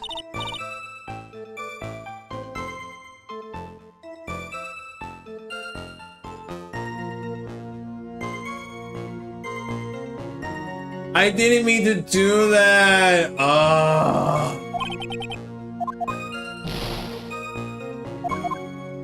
I I didn't mean, I pressed triangle by accident.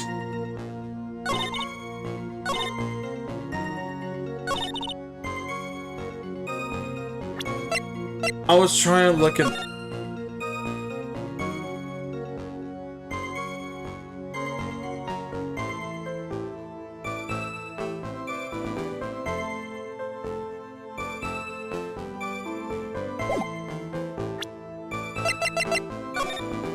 Let's see here. The photo and the angle. I don't know. I'm looking at the angle. She said she was over here. She said she was at that spot, and the victims were over there, in the middle. They're around the middle of the bridge. The thing is, it's that big gap right there that's making me hard to believe that she actually saw them.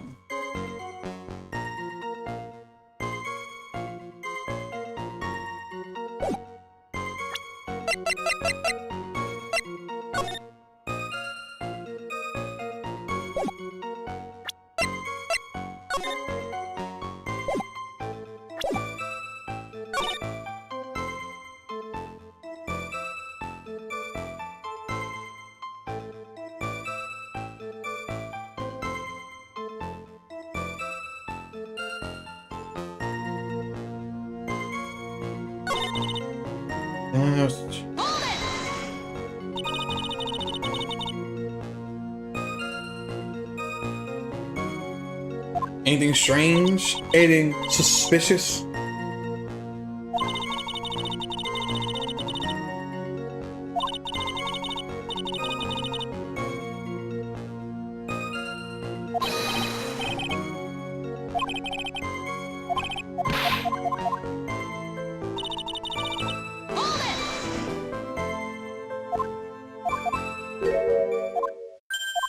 Right, I had this dumb moment. Why do you take a photo? Well, the two of them were going at it. Then the little girl I always wanted to be a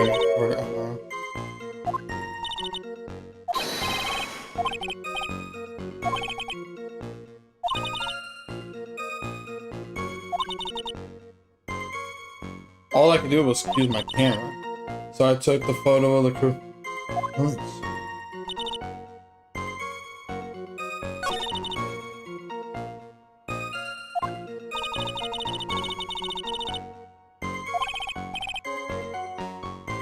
If he was a criminal, then there had to be something in that testimony.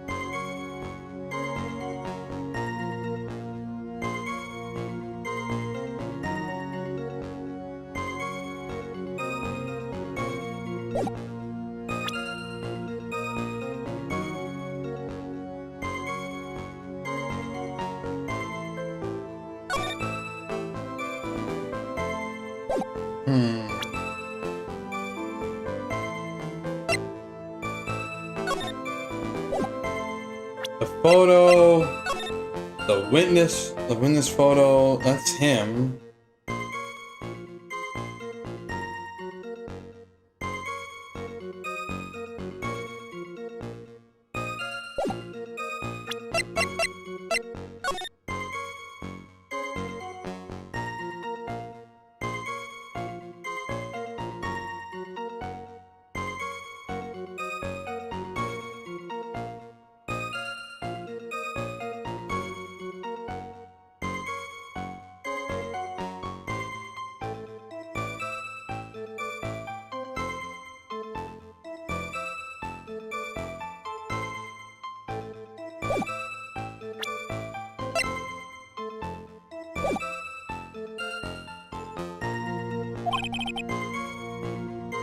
You're going to have a tough time poking holes. You're going to have to come up with something really good.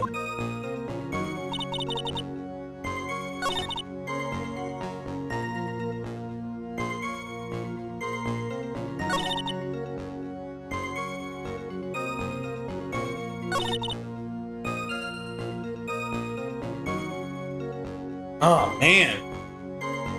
I don't know what to do. I'm having a hard time discovering any testimonies. I mean, contradictions.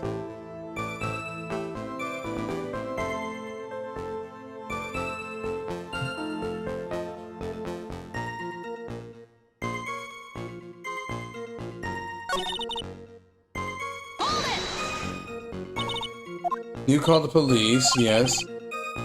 As we were already moving before the call even came in. They said the victims, no, we already started our operation. That was when it turned.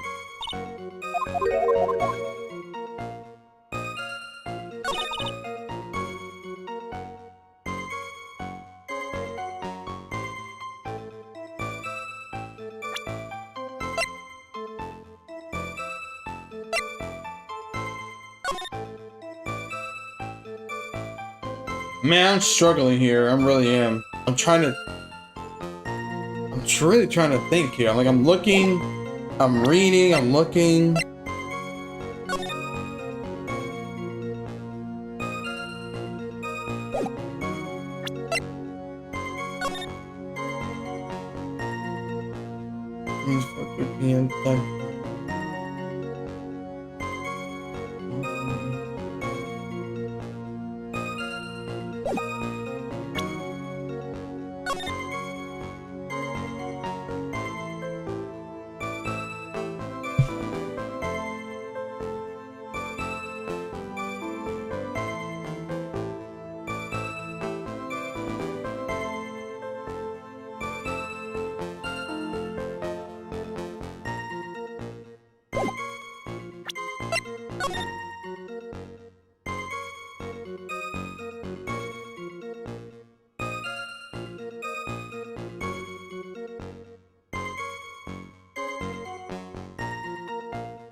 Man, I'm struggling here. Oh, man.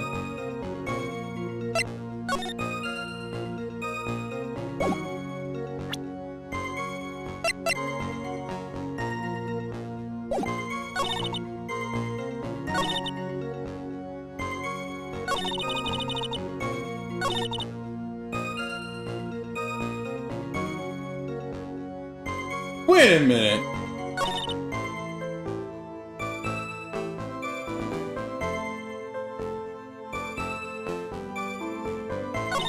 Wait a minute, wait a minute, wait a minute, wait a minute, wait a minute, wait. Then they started fighting. That's when I hurried and took a brutal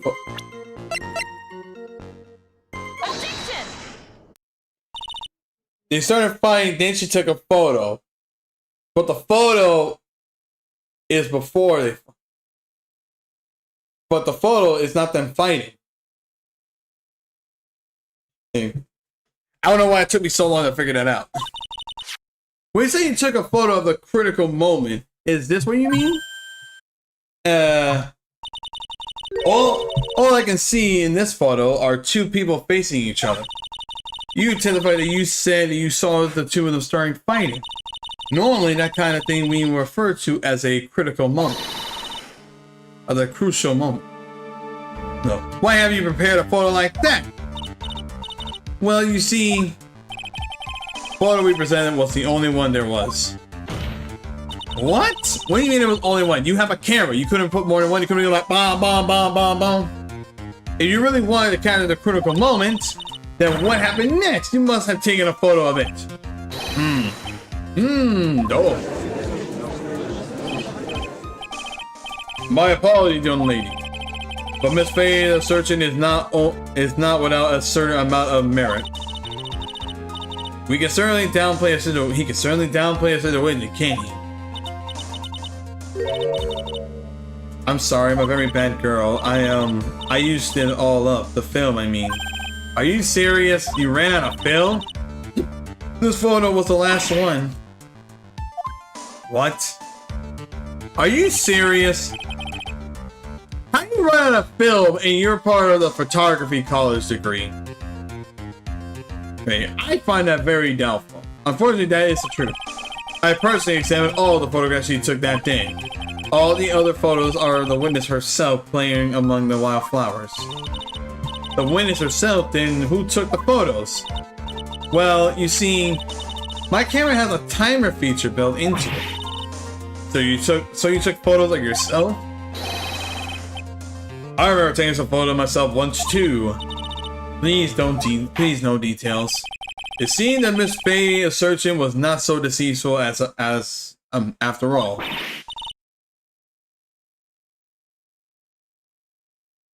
Wait just a minute. Wait, hold on.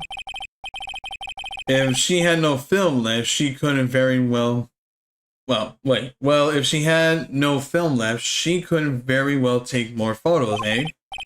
Miss Foster, perhaps then you could tell us about a different sort of photo. Photo of the incident that took with your very own eyes. Mr. Edgeworth, you're quite the poet. Very well then, let's get back to the cross-examination.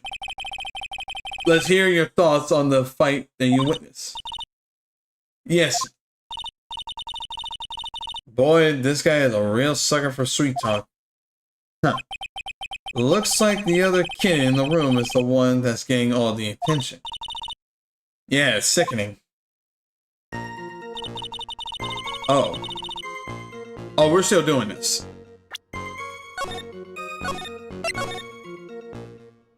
So her camera has a timer, huh? Interesting. A timer. Perhaps maybe a timer used to set up her own made of a crime, perhaps.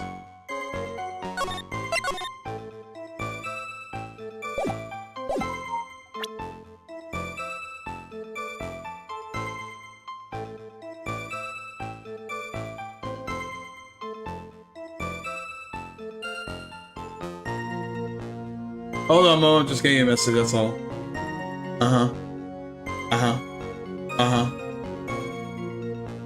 Okay, cool. Alright, my bad. I was using my phone and taking... Yeah, we already know the son started fighting. The man turned around and tried to run away. Oh, okay, here's the new part. The victim turned around and tried to run away, but she only got about 10 yards before she was stabbed in the back.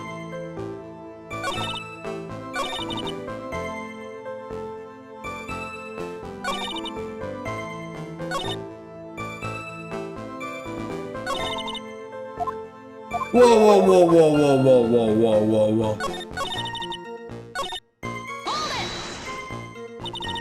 The victim, why do you think she tried to run away?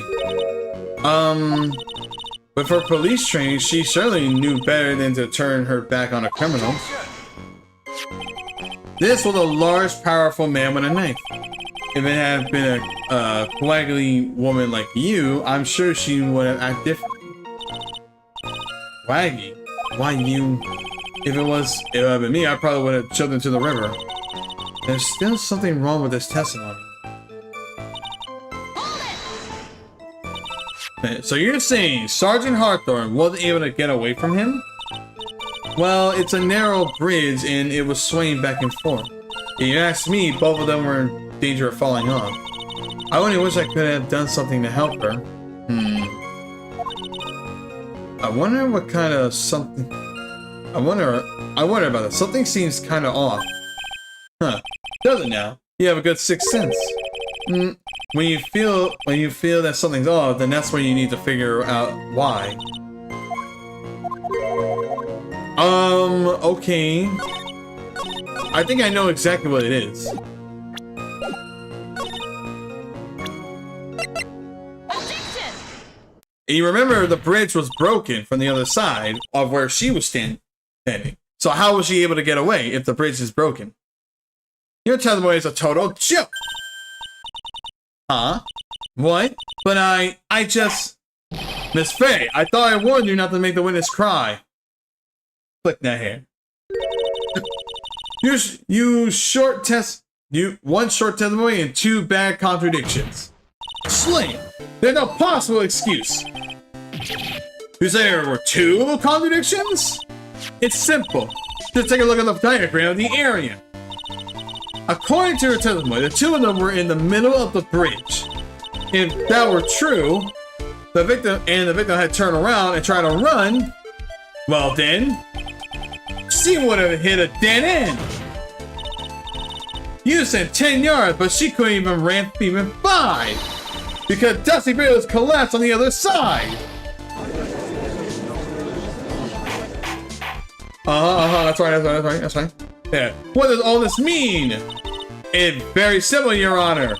This charming little witness told a charming little lie. That's all there is to it. This beautiful young lady has been lying to the court. To the moment, Your Honor. And Sir Edgeworth? What do you have to say, Edgeworth? Your Honor, allow me to personally apologize for the confusion. What do you mean? There's one major mistake in this diagram. What do you say? What are you referring to? It's all because this diagram was made after the... It's all because this diagram was made after the incident occurred. It's a very old bridge. We couldn't find any official blueprints of it. So you're saying... I'm saying that even though this bridge is currently in disrepair, there's no evidence that can prove that the bridge was broken during the incident. That's ridiculous. You can't actually tell the condition of the bridge from this photo. I apologize to the court for not being more clear when I presented the evidence. Oh. Really, Edgeworth? Huh. That guy is good. What do you mean? He planned it from the very beginning. He's a genius, alright. That diagram of the bridge was his insurance policy. What? That coward. Well, Miss Faye, it seems you once again made a reckless accusation. I'm so sorry. I should have been more careful myself. No. It wasn't your fault at all. Now then, shall we go with the trial? I'd like to establish once and for all what it was that witness actually saw. Indeed. Alright, young lady. May I ask you to please proceed with your testimony? But it's so hard to go on. We're on your side, Miss Foster. There's no need to worry. Just tell us what you saw. Yes, sir. Witness testimony running from the crime. After he stabbed her in the back, he quickly picked her up in his arms. Then he carried her over to the car. I suppose that was the only way he could have make sure the body stayed hidden. He couldn't just leave the body on top of the bridge. Oh, I'm sorry. I'm only supposed to talk about what I saw. Witness such violence must have been difficult. Yes, sir. I'm still shaken. If he accepted this testimony as it is, we're finished. Don't say that.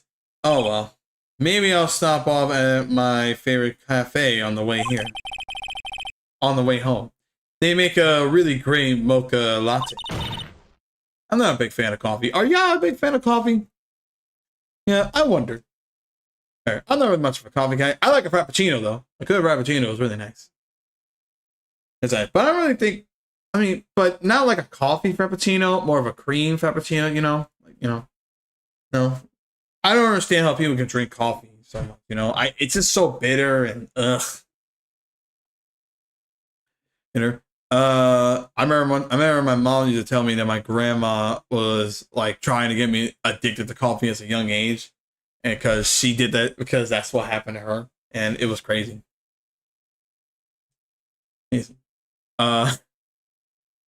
It's kind of hilarious because I remember she was trying to get me into coffee, but I was never in, but it kind of failed because I was never into it. I was just like, man, yeah, every time.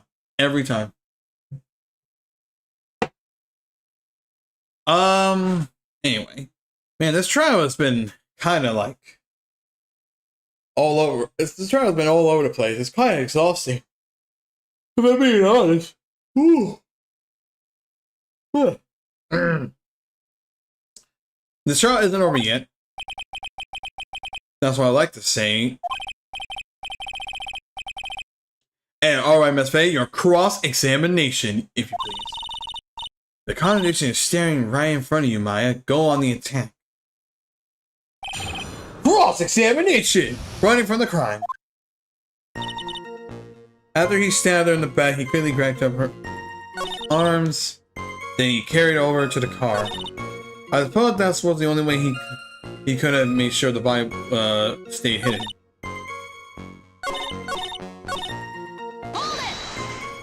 I don't know why I'm reading. I don't know why I'm reading it again. Are you saying that the victim didn't fall down the bridge? Actually, maybe she did fall. Of course she didn't fall down the bridge. If she had fallen down, this photo wouldn't make any sense. If that was the case, her coat would have been all muddy. If you don't mind, I was asking the witness. No need to be so rude. Well, young lady, of course she didn't fall down. The man in the prison uniform grabbed her before she could. Huh. We're one step too slow. Then, what did the defendant do after that? You personally witnessed that? Yes. Did anything strange happen when he did that? Well, I don't know if you call it strange or not, but that's when the scarf fell off. You mean this scarf? Her words match what we found at the scene. I don't see any problem. You mean the defendant carried the body all by himself? Yes. Considering the size of the defendant, I don't think it would be too difficult. Yes, but let's remember they were on a narrow bridge that was ready to collapse. If the Apollo friend had carried a dead body on the bridge like that... Well, the fact of the matter is that he did. That kind of talk is just silly. Wow, why did he get so emotional all of a sudden? Miss Bay, if you think there's more, there's some other possibility, please share with the rest of us. You couldn't just... Why do you say that? It's already a broken down bridge hidden away in the mountains. Doing anything more to hide the corpse would be going overboard, wouldn't it?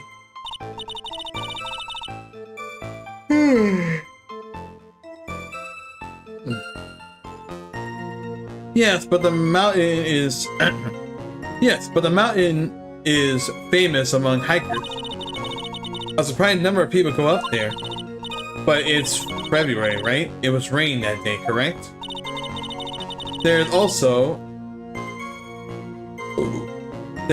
a small table and a channeling dojo there. A small temple. You know those monks? They just love cold, isolated places.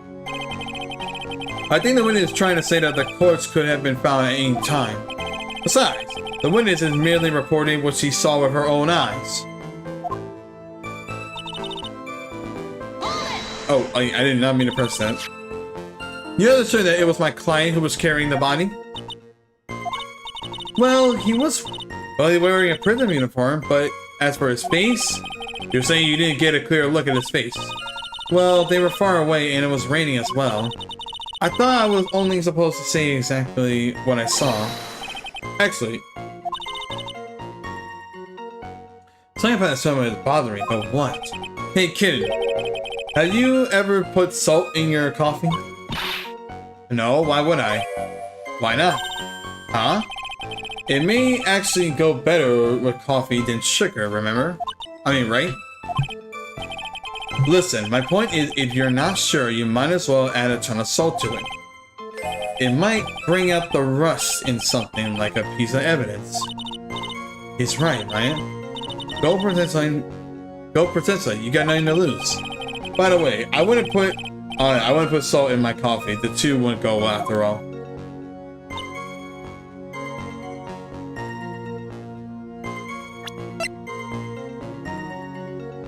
Oh, the timer function.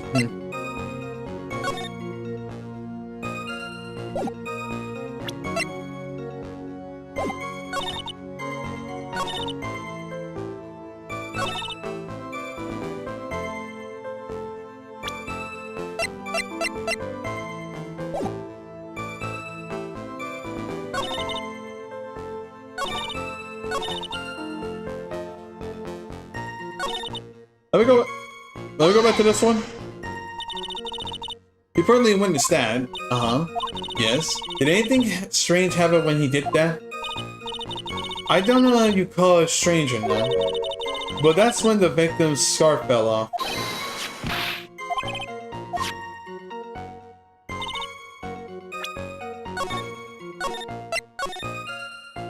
Let me save.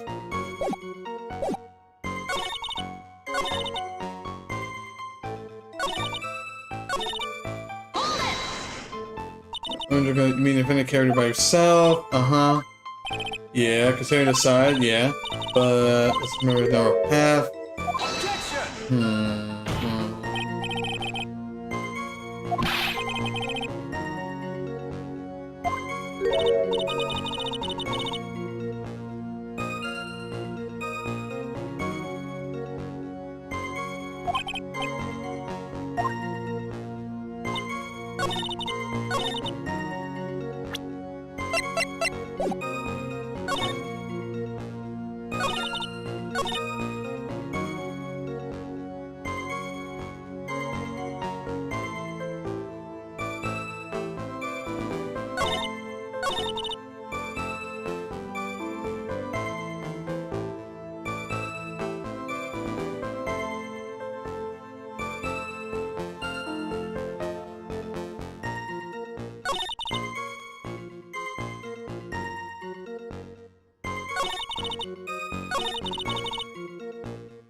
Crap.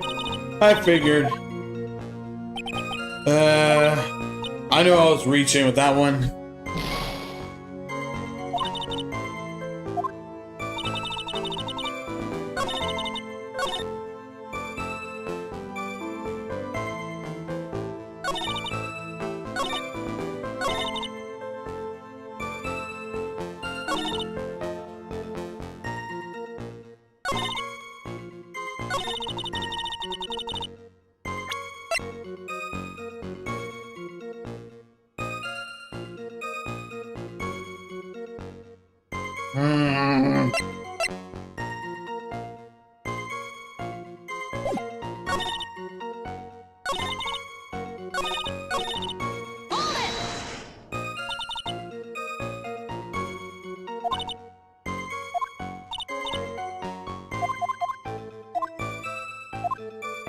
Yeah.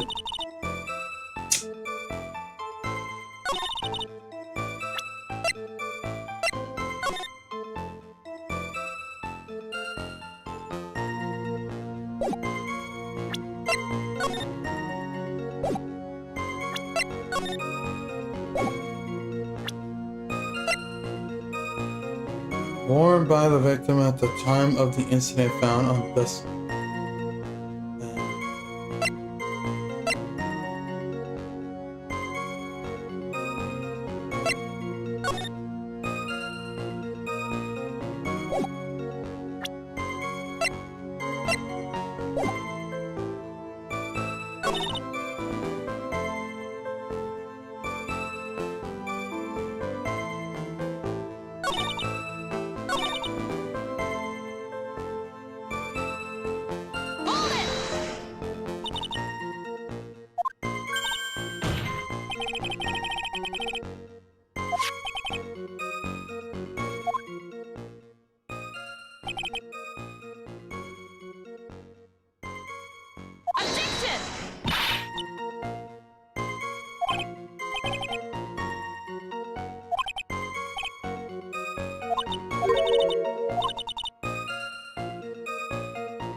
Damn. I'm struggling with this one here. Ooh, man. I really gotta think. You mean the defendant carry the body of himself to the side? Yeah. Remember, there was a narrow path. Huh. Possible for him to have. Yeah, possible for him to carry a dead body like that.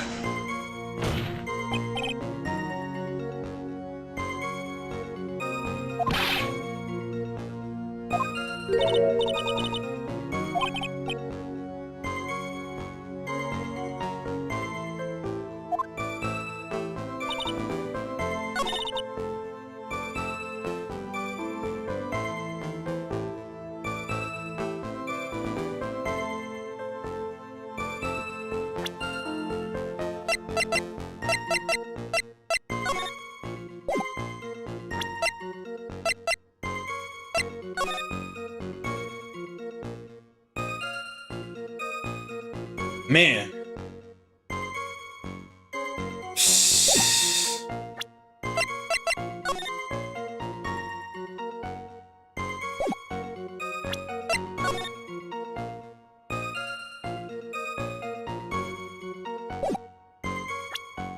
Oh, for goodness sake.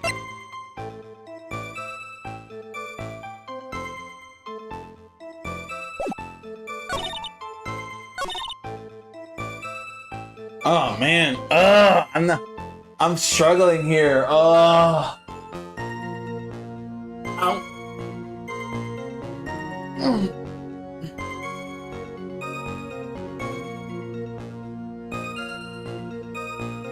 Stay hydrated, people.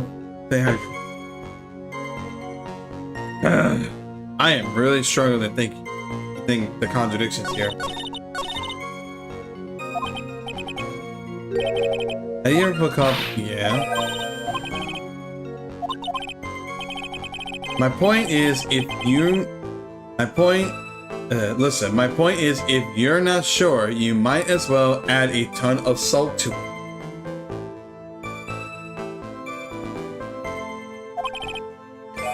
It might bring out the rust in something like a piece of evidence. Don't pretend like you got nothing to lose. Plenty to lose. I got penalties. By the way, I would put in a... Yeah, but what is it? I don't know. I'm having a hard time getting into... Stabbed with a knife in the back. Died from a lost blood. The location. The victim note. I'm probably missing something that's obvious.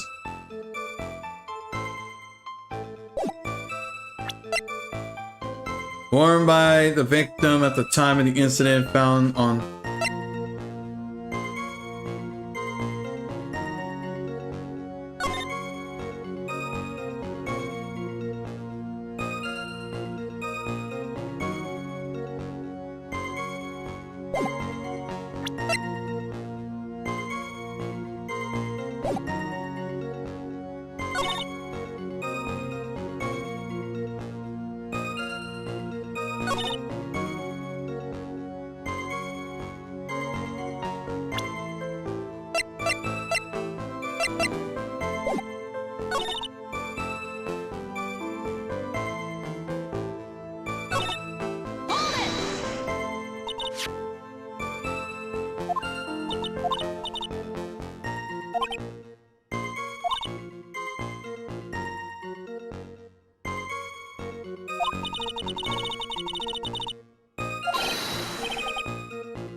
I'm really struggling with this one. Holy crap. Like, I can't see the contradiction. I don't know which evidence to use on which the segment. My point is, if you're not sure, you might as well add a ton of... It might bring out the rust in something like a piece of evidence.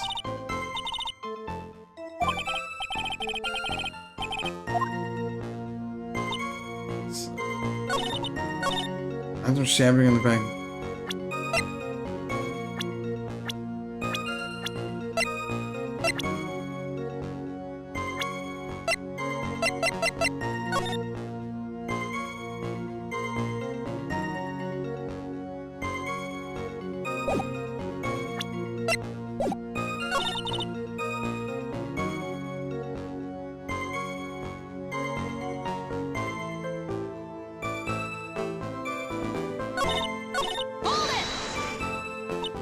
You personally witnessed that? Yes. Did anything strange happen when he did it? I don't know if you call it strange or not, but that's when the victim's scarf fell off. You mean this scarf? Your word match will be found at the scene. I don't see any problem.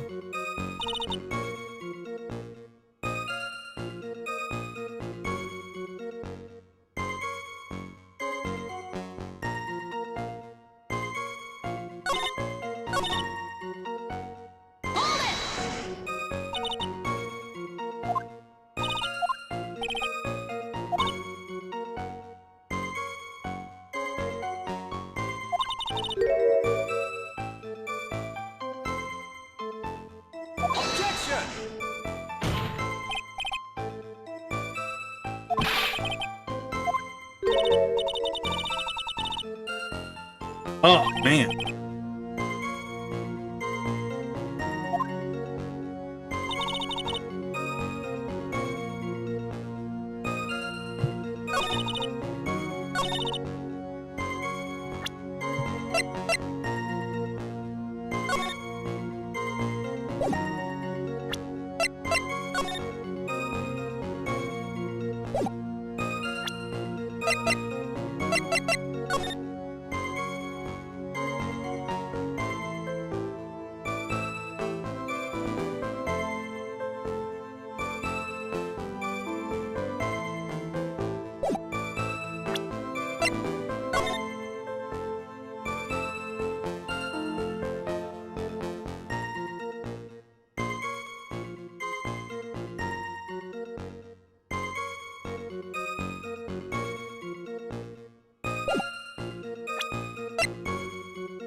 I hate this so much.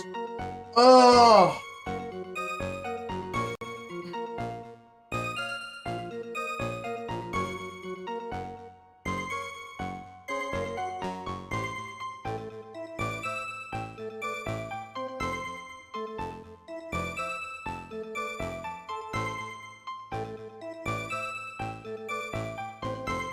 I'm sorry.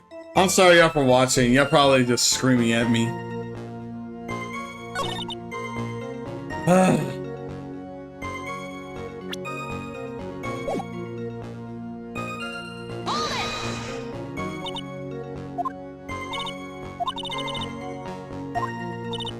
And the scarf fell off.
At this point I gotta be doing trial and error because I cannot think. I don't see it. I don't see it. Hey, I'm probably just being an idiot, and that's most likely what it is.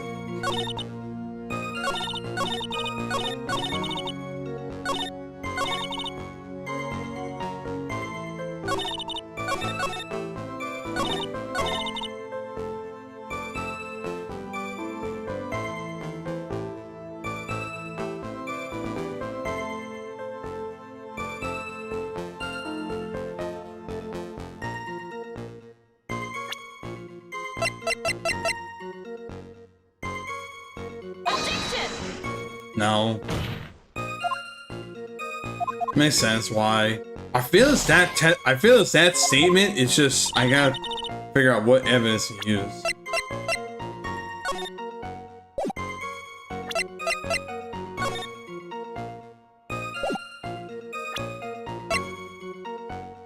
Objection!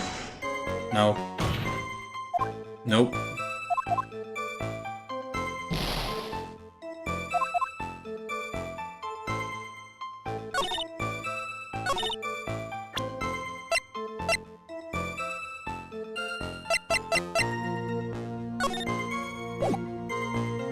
Objection! Wait, what? Wait, what? I'm sorry, what?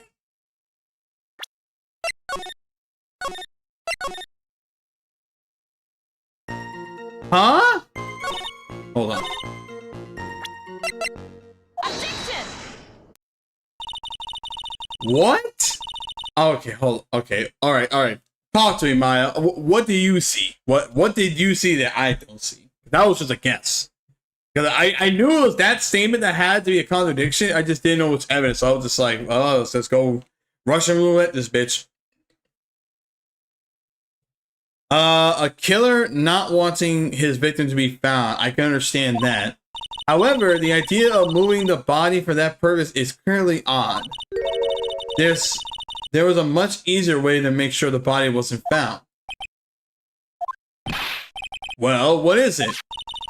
Take another look at this photo of the area map.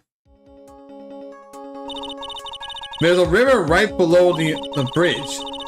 Earlier, Mr. Edgeworth pointed out something interesting about the river.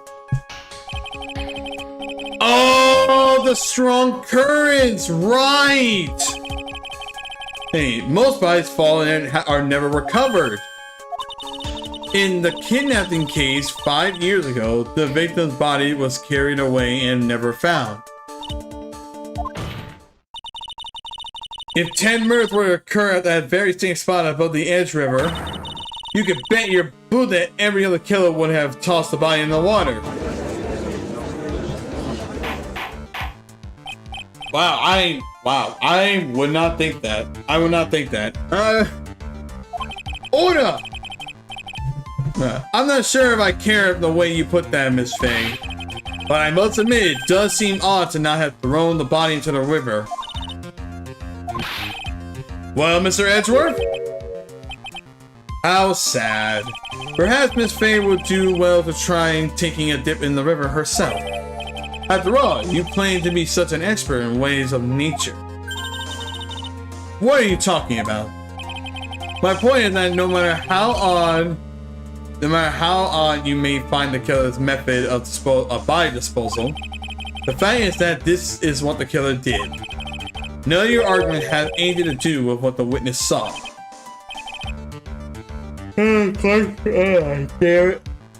Quite true. Miss Faye, seeing your assertion is without merit after all. But what the witness claims to have been seen is totally ridiculous. Surely you can't deny the body was found in the trunk of the car. That's certainly consistent with what the witness has told us. Please, witness, go on with your testimony. I'll try. All you have to do is tell us only what you saw. Otherwise the mean lady might yell at you again. You talking about me? He dissing me. Alright, I'll do my best.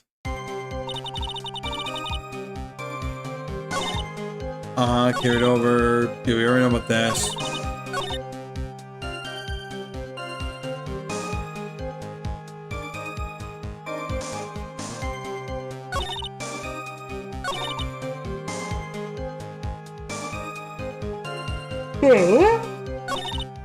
Wait, what?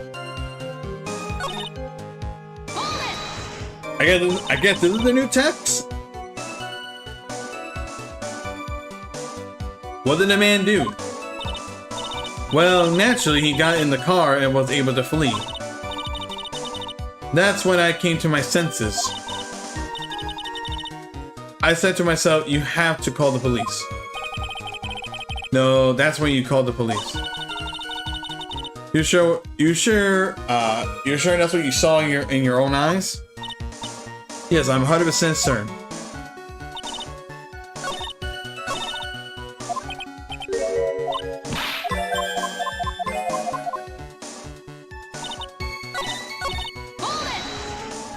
Let's hear it again.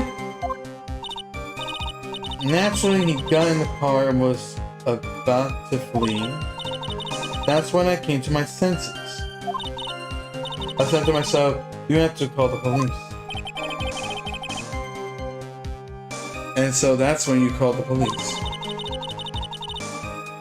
You sure that's... yeah, you're sure that you saw that... You sure that you saw all that with your own eyes? Yes, I'm certain.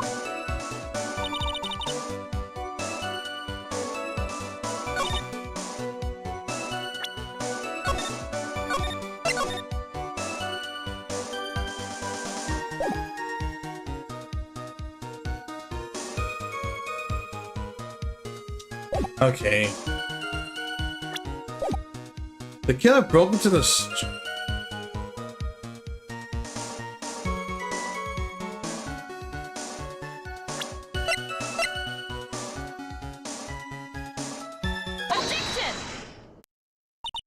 There's a contradiction to this, because where she's standing and where the car is, she couldn't be able to see that.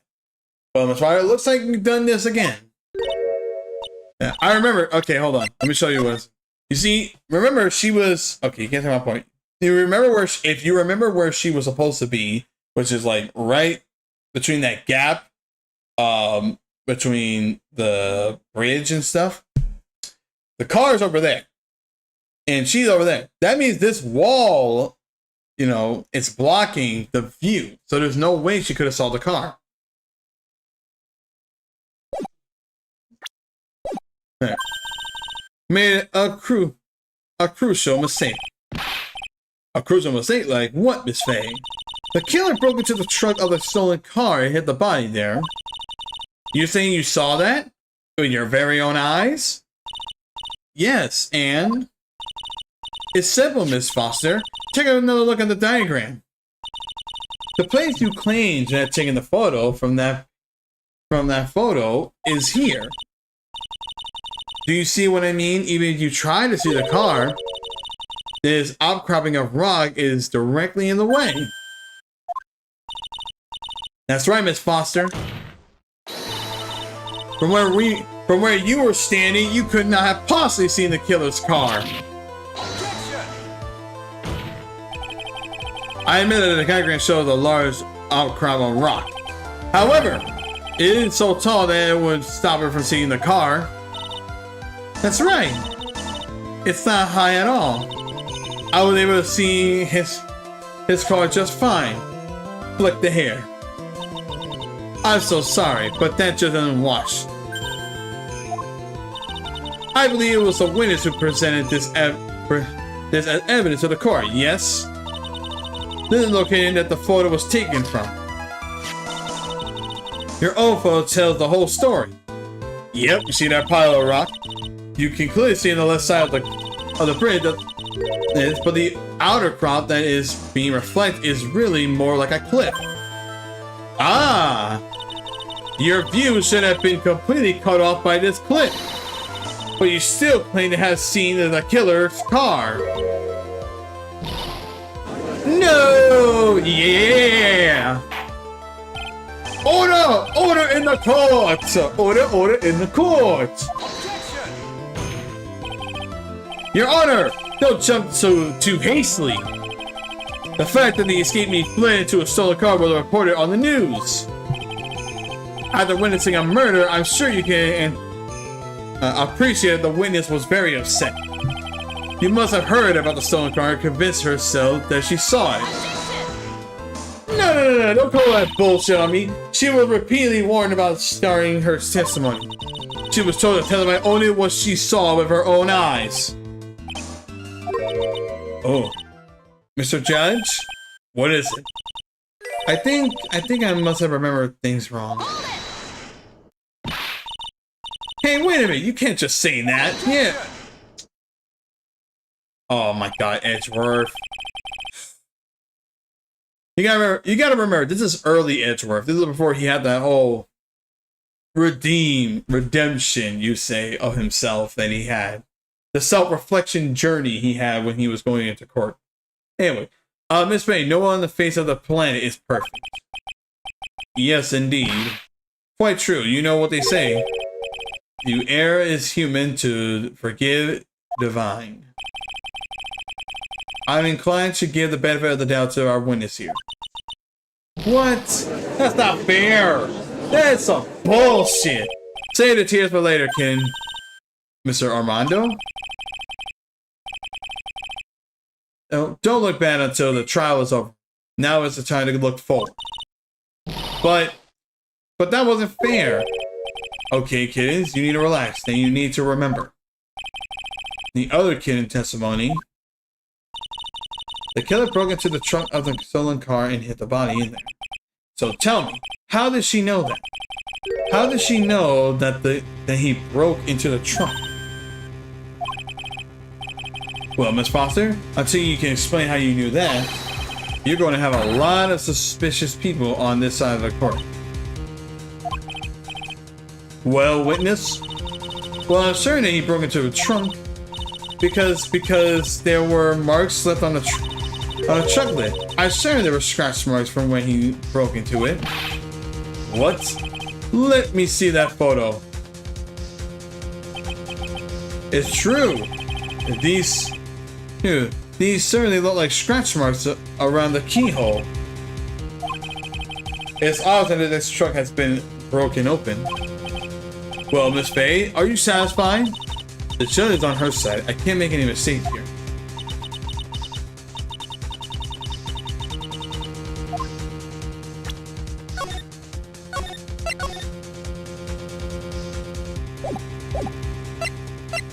What she just said, is there a contradiction in there somewhere?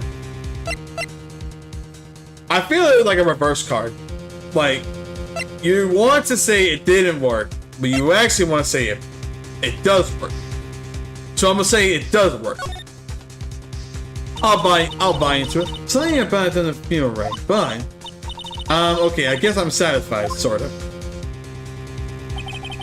I don't think this has cleared up any doubt. Indeed, I believe it has. Hey, Kennedy, there's no time to play around. Huh? Overlooking such a huge contradiction. What am I gonna do with it? Contradiction? So that wasn't my imagination after all. Just a minute. What is it now, Miss Faye? I got a big problem with what this witness just said. I appreciate you changing your mind. You know what? I'll accept that penalty. Mr. Feather, it looks like you finally betrayed yourself. What? You said you were in a field taking photos of wild flowers, but even so, you knew about the scratch marks. The question is, when did you get a chance to see those scratches? Oh yeah. I didn't even think about that, huh? Oh my god, I'm so bad. I'm so bad at this. Oh my god. The question is, when did you get a chance to see those marks? Finally, I finally got her. I'm getting pretty tired of waiting over here. That perhaps it would be faster if Miss Faye explained herself. Your Honor, there's only one possible explanation. The reason the witness hadn't seen the scratches was she had to be passing by. She put the corpse herself to the owner of the car.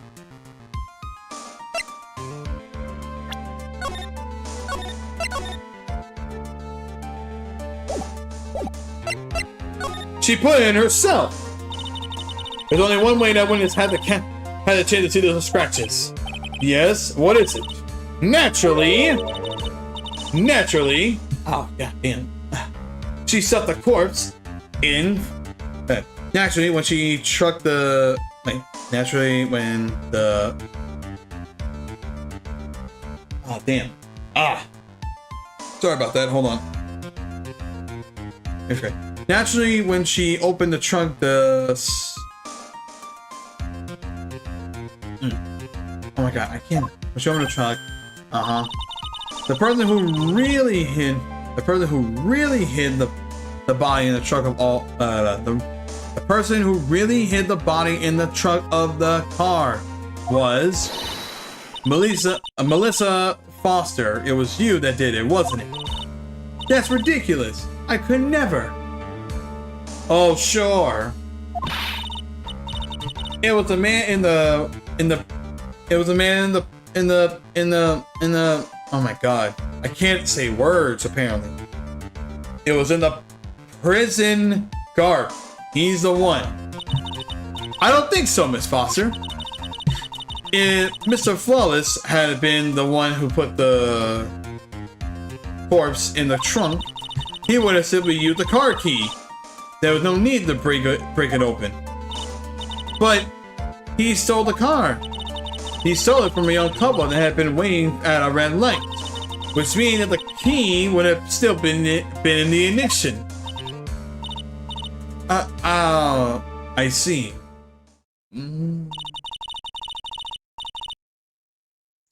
Thank you for telling us about the scratches, Miss Foster.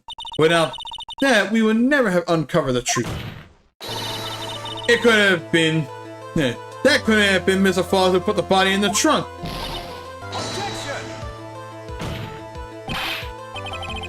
Preposterous to even suggest that the witness put the body in there.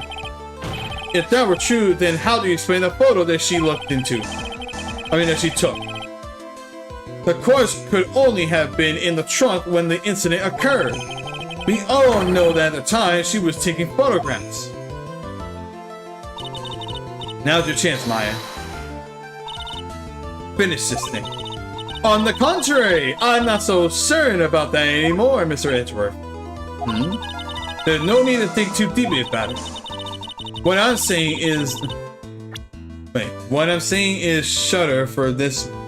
what? What I'm saying is the shutter for this may not have been pushed... by Miss Foster herself.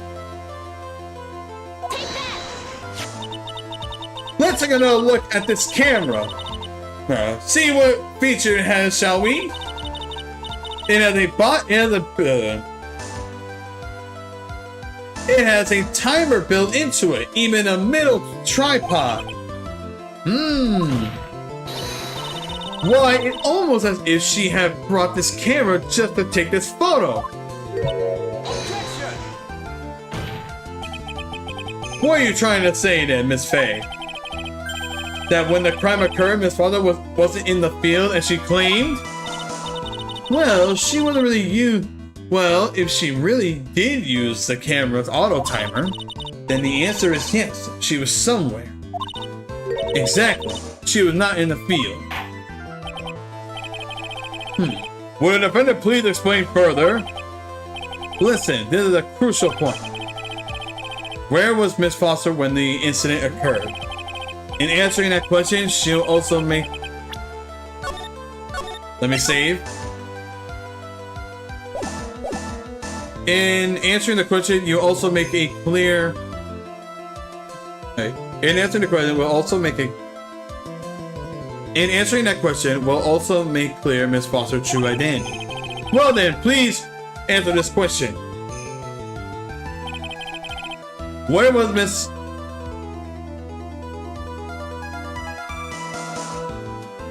Where was she?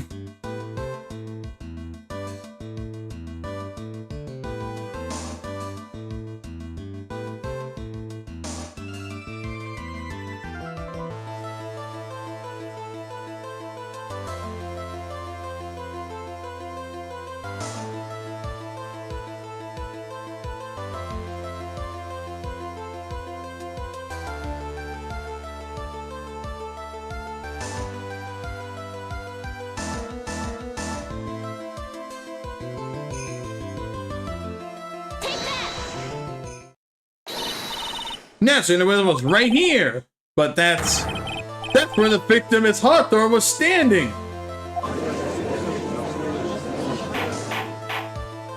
I'm thinking the assumption that she dressed up as Hawthorne. Miss Faye, what on earth? Your Honor, if I may. After partying with the victim on the bridge, the defendant fled by car. I don't know why. That looked really funny. But this would mean that there was no time to put the victim in the trunk. In other words, if someone put the body in the trunk, it could only have been before the defendant met the victim.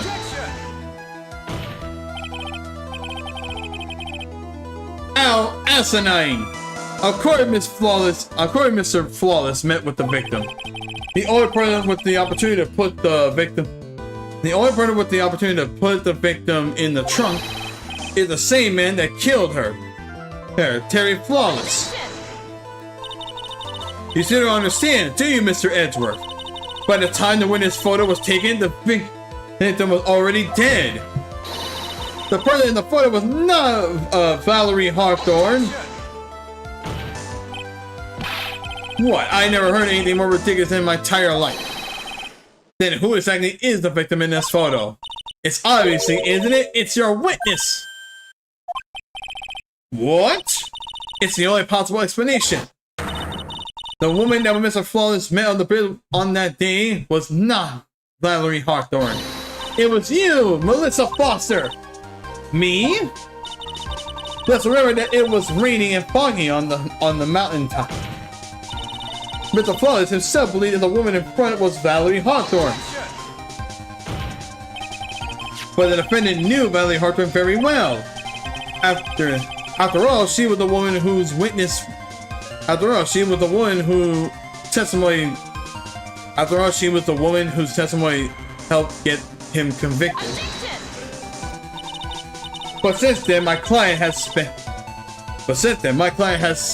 5 hard years in federal penitentiary. He was in prison for 5 years, basically. He couldn't remember exactly what she looked like anymore. You are just making this up as you go along. Where's your proof? I got it all here. This piece of evidence will blow this case wide open. Let me just save one more time. Let me just save again. Again. At the time of the incident, Mr. Flawless had... Right! The victim, though, could have...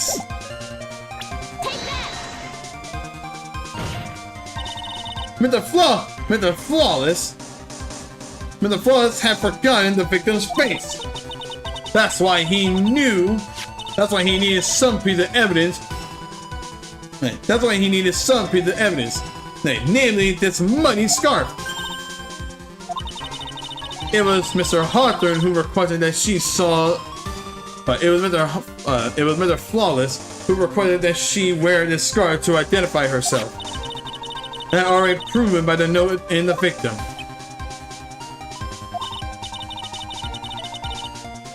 In other words, as long as you were wearing a scarf like he asked, it was going to pretend to be Valerie Hawthorne. Well, what do you have to say to that, Miss Melissa Foster?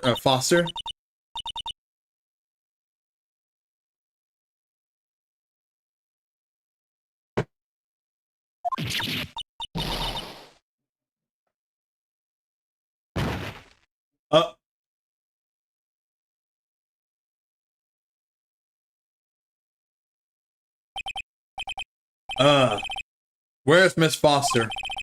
She's collecting herself in the lobby. It's obvious that Melissa Foster didn't. She hit the body in the trunk and disguised herself as the victim. She set up the camera to snap a fake photo of them together. Only question is, why did she do it? Well, isn't that obvious? She's the real culprit. Huh. Well, we'll have to wait for Miss Foster to compose herself before we start again. Until then, court is in recess. The defendant and the prosecution are both to wait in their respective lobbies. Yes, Your Honor. Understood. Very well. This court is in recess. Woo! Let's go! All right. There was some struggles there, but I pulled through. I pulled through.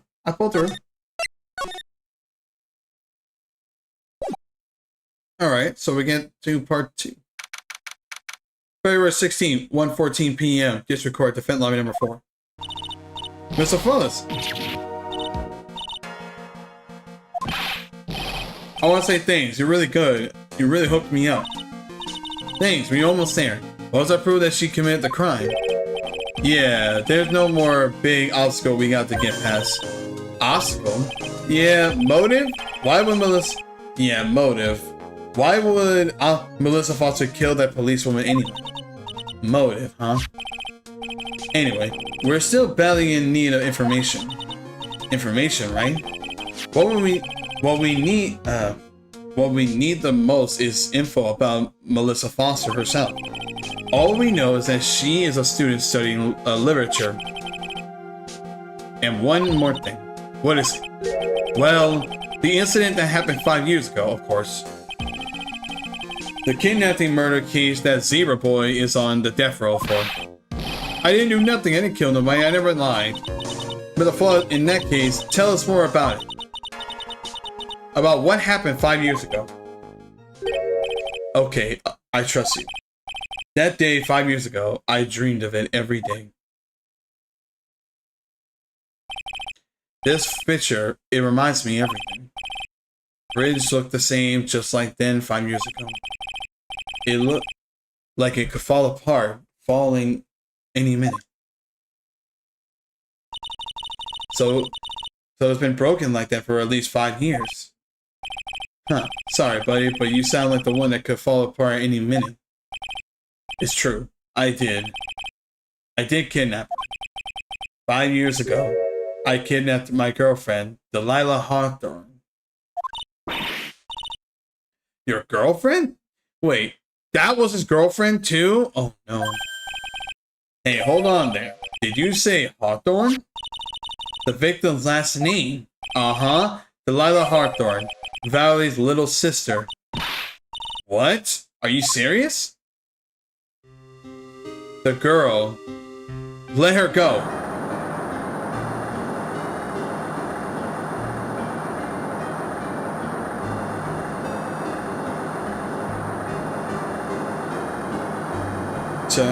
We've seen this already. Sorry, but you're not going to get the chance.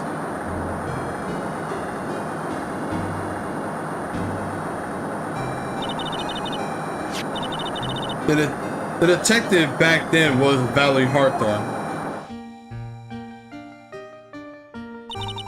At first I thought shooting someone for kidnapping was crossing the line, but if it was to protect her little sister, I can understand why she did it. Wrong.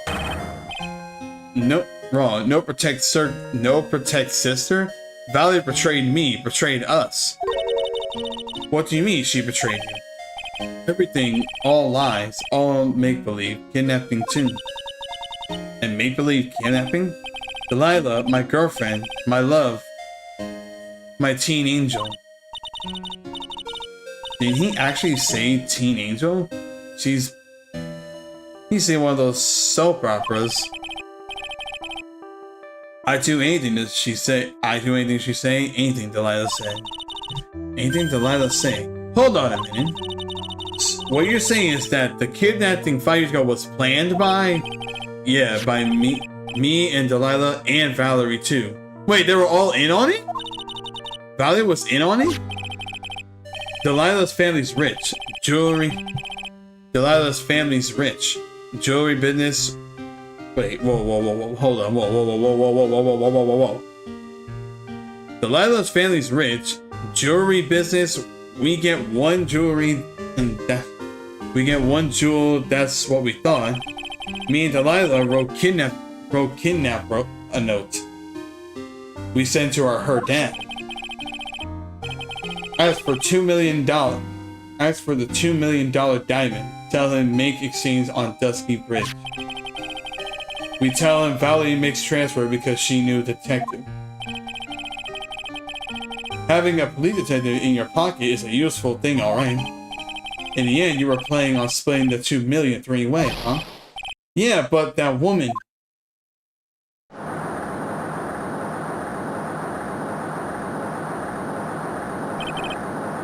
That woman, Valerie, she do it for real. She shoot me for real, Miss Delilah.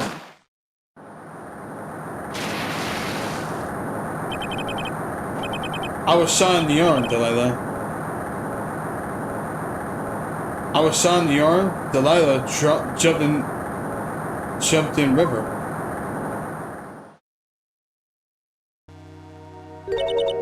Jump? You know me. She jumped on purpose, do you? I couldn't do it. I could never push her. Anyway, I blacked out. Waked up with police all over. And that's when they decided to give you the death penalty. I couldn't believe it. That woman, she betrayed me.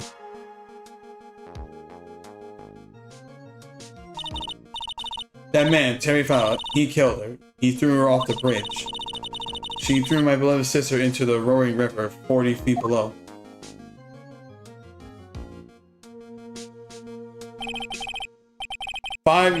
These 5 years, all I wonder is why? Why? Why did she lie? That's all I wanted to know. So that's why you called her. You wanted to hear the truth from Valerie herself. Yes, but I forget what she looked like, so I told her to wear a scarf. I don't want to hurt her, just ask why. Why did she lie to me? Why did you betray me? I just wanted to hear answers come from her mouth, that's all. So that's why you made a crazy escape like that. Just one thing, Zebra Boy. My senses are tingling all over. Tell me, Mr. Flawless, where is it? Huh? Where is what? Come on now, kitten. The ransom. The $2 million diamond. Remember that? Remember that now? Did you give it back to Paws? Did the police take it? I don't know. Huh? You don't know? Not really. I don't know. It's gone. With Delilah. With Delilah? That day on the bridge. Delilah put it in her backpack.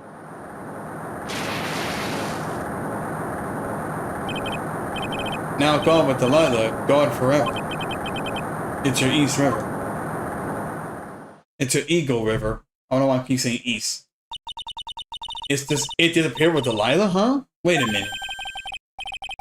You could come back. You could come back now. We're about ready to go. Mr. Flawless, just one more question. When you said with Delilah, do you mean the diamond is still missing? Along with the body Delilah Hartham. Never found her, my sweet Delilah. They never found her? Swallowed by river, gone, Delilah, my teen angel. You're a teen angel. How old was she anyway? Just 14. 14? I guess you were robbing cattle before diamonds. She planned a fake kidnapping and disappeared into the river with a rock worth 2 million? Man, oh man, an angel these days. Flawless takes the fall and gets a one-way ticket to a death row. It's sounding, it's all coming together now. Is Delilah Harthorne an angel, or is she really? It's time, kitten. It looks like we have a few more aces up our sleeves now. You bet.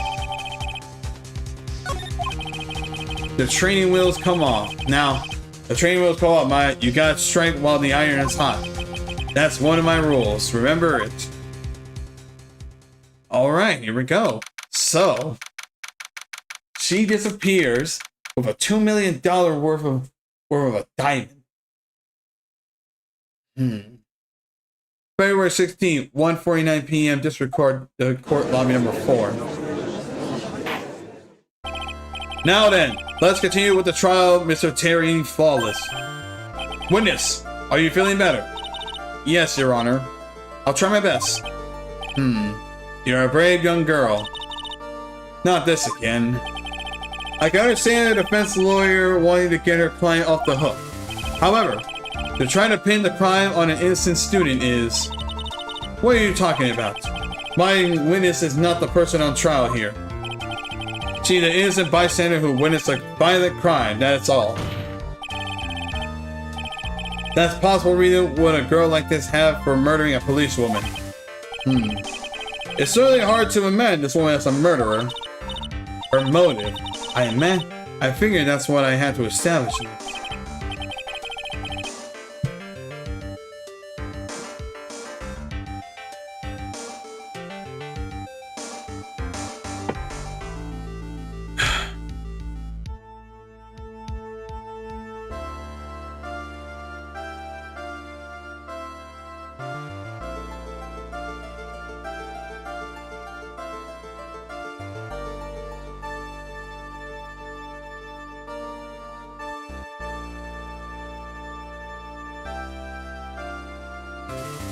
Sorry about that. I was looking at something. Well, Miss Payne, do you have any evidence on the motive? Yes, of course. I think. Huh. You're still acting as tamed as a kid. Mr. Armando? Listen, a lawyer is someone who smiles no matter how bad it gets. Smiling on the outside while your gut are twisted and knotted is the mark of a pro. Maybe so, but I wish you could quit grinning at me like that. Excuse me, may I speak, Mr. Judge? Of course. Mr. Judge is ready for anything, anytime you like. I like to say something. Some people here are suspicious of me, right? That's why I at least want you to know that it's not true. Huh? I see. You're such an honest and upstanding young lady. Looks like this witness is a real professional. What do you mean? Look at that 100-watt smile. Just when things are darkest for her, clicks. She lights right back up. Very well then, let's hear what the witness has to say. Witness testimony! Melissa Foster's history. What is your history, girl? I wonder. I was out of the country until years before last. Until I entered college, I have never even been to Eagle Mountain before. I certainly don't have any reason for wanting to hurt a police officer. Holding a grudge in thinking the officer who testified against you 5 years ago, or kidnap a poor girl, I just think the defendant is a terrible, horrible monster. Out of the country, huh? Precisely. Furthermore, she has no possible motive for committing murder. Indeed. You're up to bat, kitten. Sharpen those claws and put on your best smile. You bet. Somehow I have to tie her to this case. Cross-examination! Melissa Foster's history.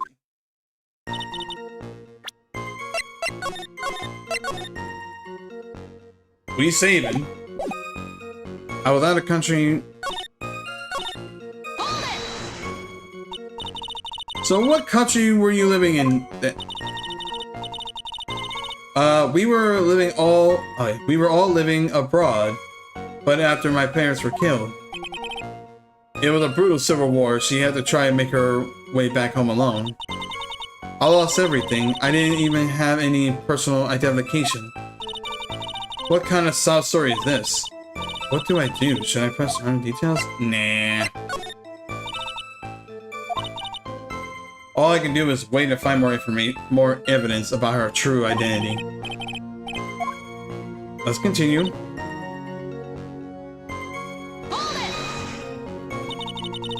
So why did you decide to go to Eagle Mountain anyway? I just love being outdoors, picnics, hiking, you know, that sort of thing. You don't look like much of a hiker, but you do look like a digger of sorts. Eagle Mountain is a 2-hour drive from here and no trains run through here. There are plenty of mountains that are closer and easier to get to. Well, I was there once with the college hiking club. I fell in love with this shark.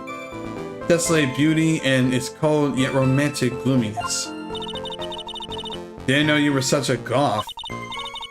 By the way, what's the name of your college? The project objects to any question involving the winner's private life. All that matters is that she is a material witness to the crime. The witness does not need to respond to questions that are clearly malicious in intent. Thank you. She really gone too far. All right, whatever. Let's continue on. Perhaps, but your behavior that day was very suspicious.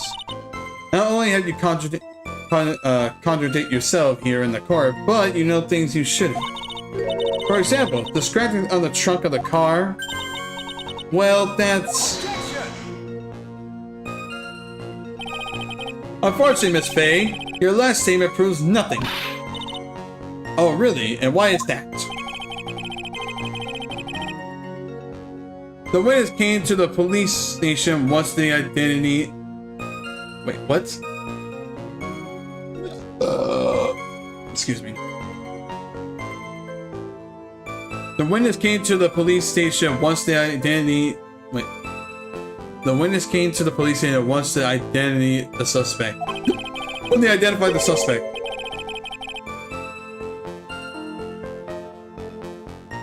It's... Oh no, I got hiccups. Oh no.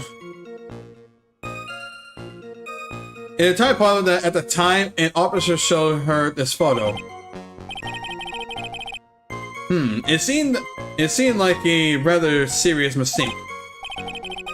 That's the oldest trick in the prosecutor book. That's not fair. That wicked inmate, I'll never be able to forget the horrible day. A grudge?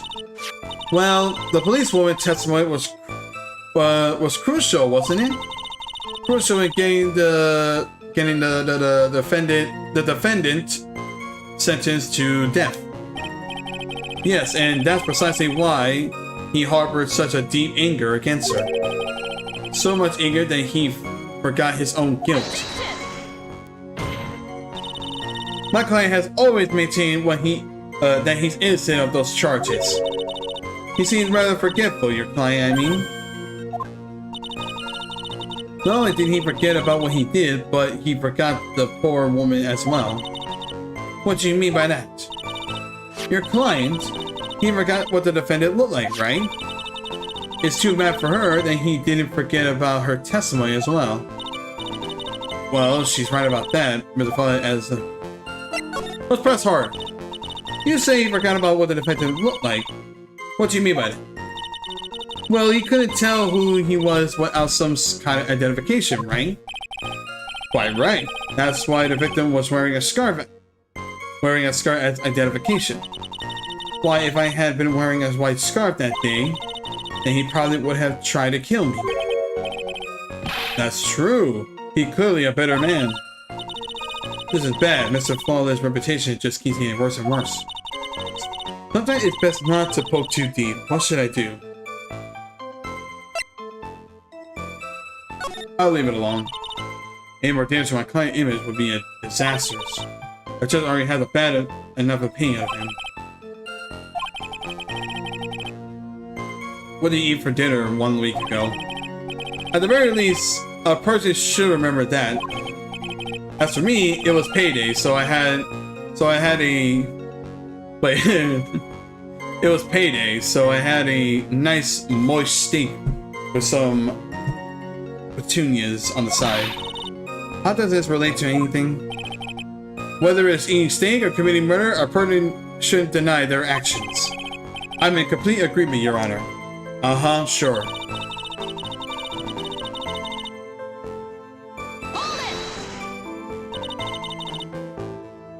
You knew about that incident? Weren't you out of the country until last year before?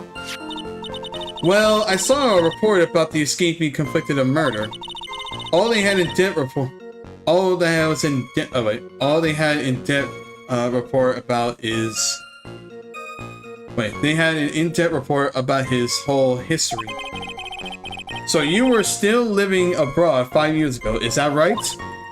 Yes. I can't let her get away with these lies. Listen to me, she's dead. Listen to me, she's neck deep into this.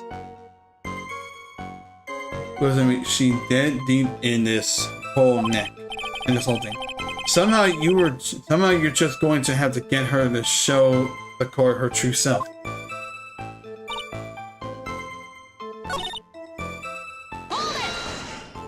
Which one was it that had me go like a press deeper?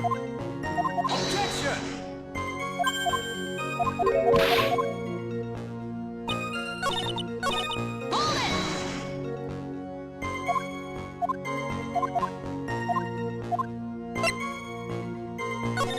Press hard. Witness! Answer my question.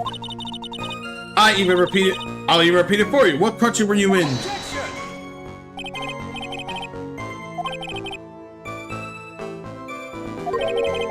Here we go again with this. Oh, without point, it doesn't have to do with the case, yada yada yada.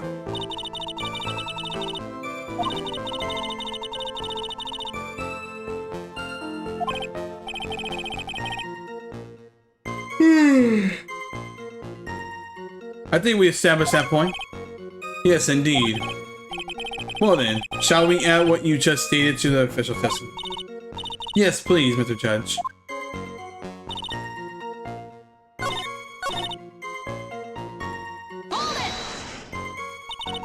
You didn't know either people, are you certain of that? Yes, I'm afraid I'm rather shy around people. Oh well, that can't be helped. Why is she just agreeing with everything that comes out of her mouth? The first time you saw either though was when they were on the bridge, correct? Yes, it was really it was a real coincidence.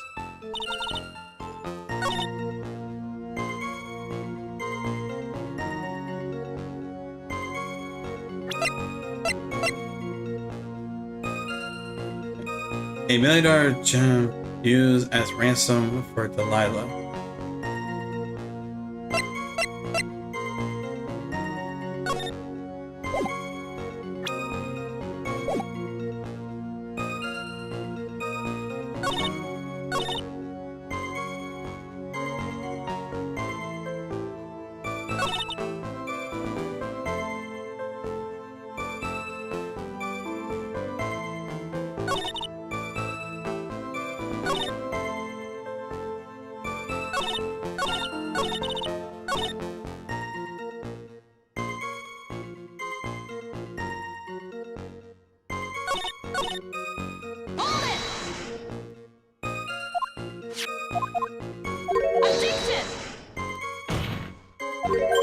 Let's get to this point and let's try to press harder on this one. Press harder, yeah. And then, identification, yada yada. Add to the testimony. Your Honor.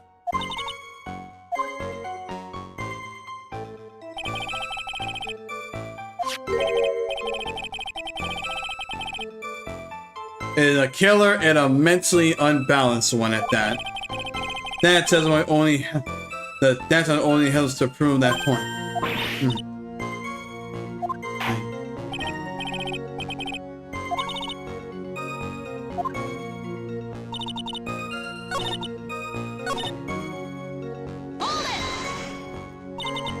What do you mean by lucky? Well, it's February now. Everyone's wearing scarves. If I had accidentally worn a white one like he said, then you yourself might have been killed. That would have been a terrible loss for this world. Looks like you pressed too hard this time.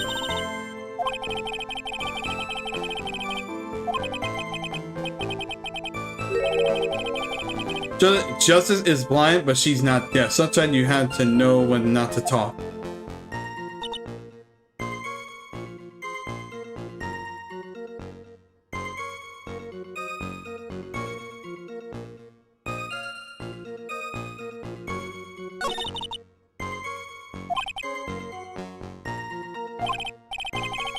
You're going to have to show her. You're going to have to get.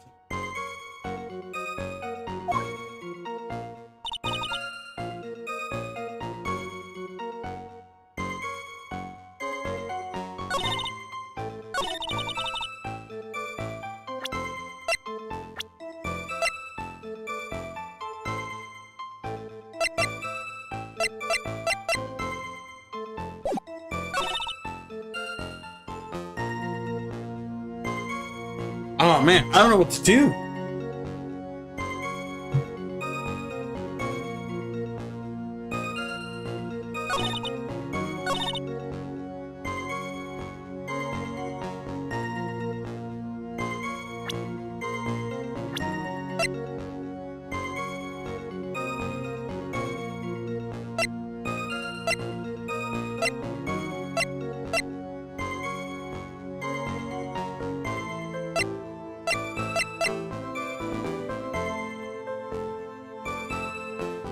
Objection! Nah, I figured. Yeah, I figured. It had nothing to do with it. It had nothing to do with it. I was just being stupid. I was being dumb. That was my fault.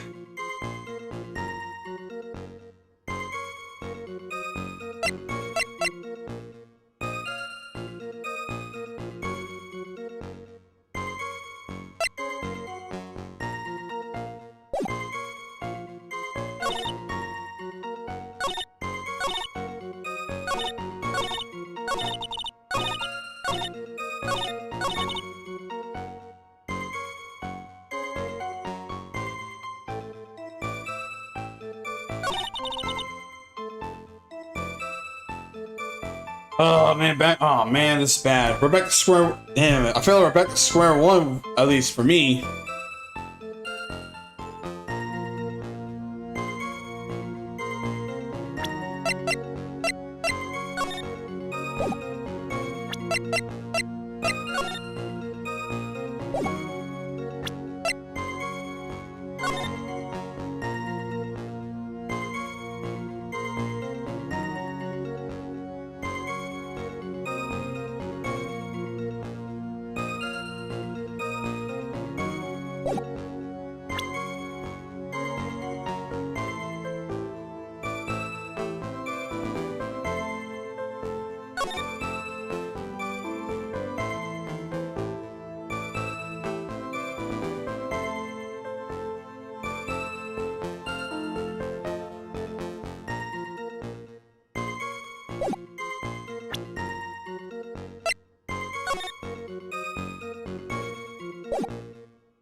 Ah.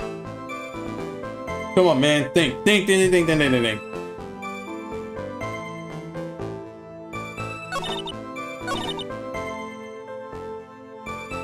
Okay, come on. Come on.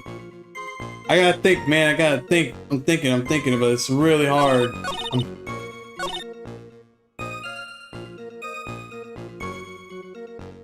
I was out of the country until last year. Naturally, I didn't know either the victim or the defendant.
Excuse me.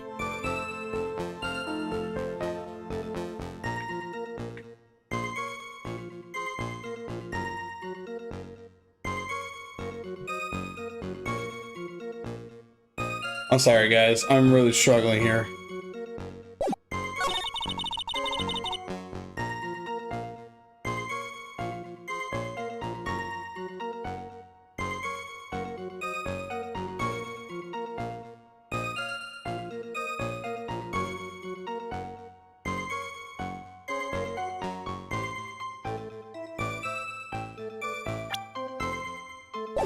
No.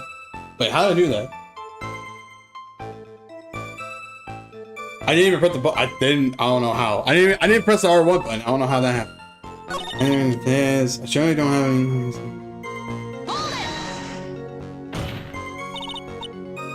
That's what you hear that day was very suspicious. Not only to the part, but you should.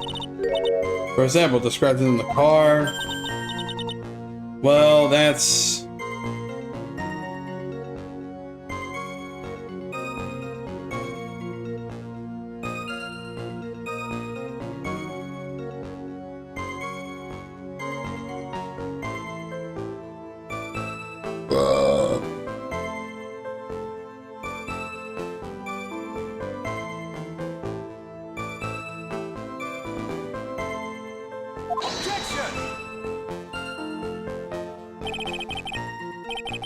This thing, last statement proves nothing. Why is that? Yeah. Suspicion. It's an entire problem at the time, and also show this photo. Yeah. We are. Yeah. We are.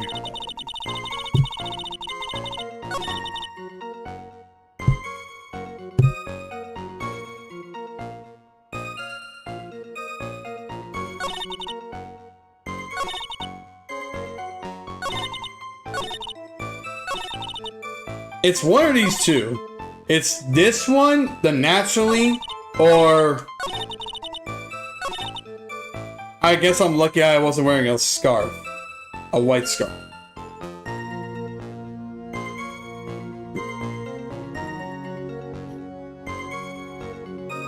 Oh shit. Oh shit, my wire. Oh.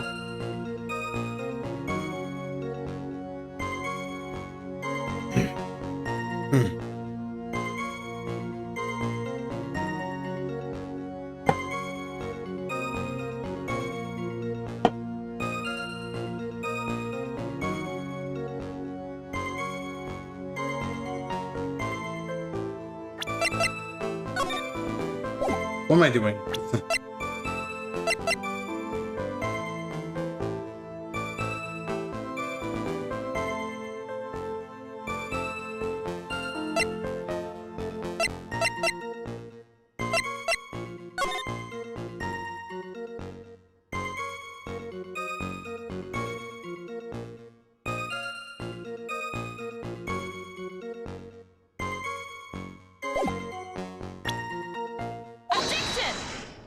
That was the answer.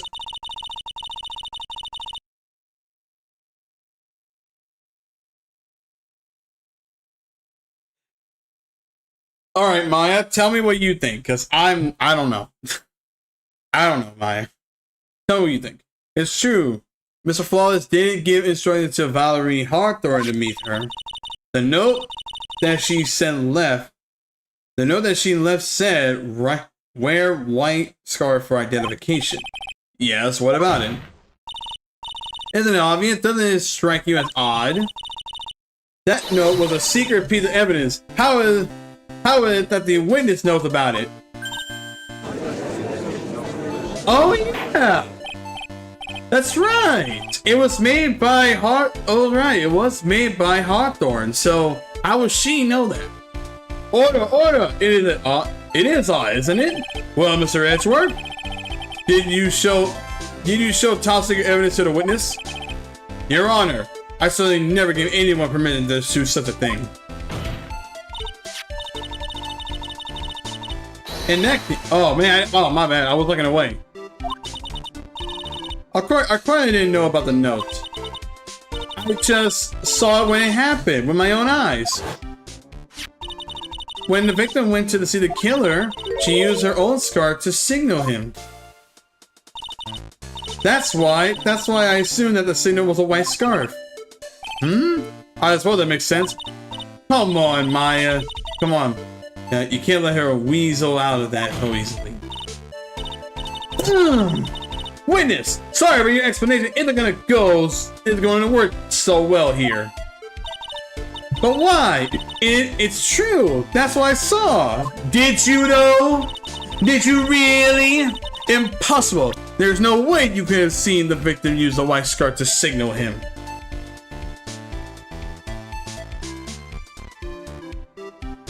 Wait, what? Wait, what? Wait, what? What? There's no way you could have seen the scarf use...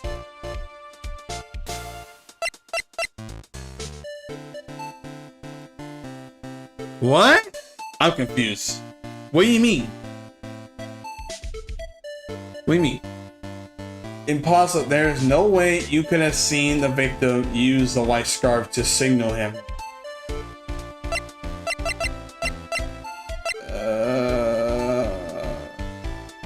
Huh? What?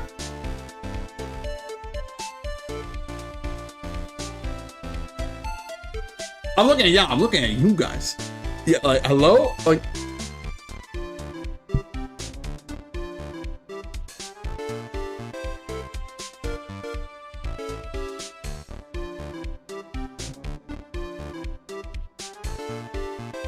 I don't get it. What do you mean? Impossible? There's no way you could have seen the victim use a white scarf to signal him? What evidence do I use for that?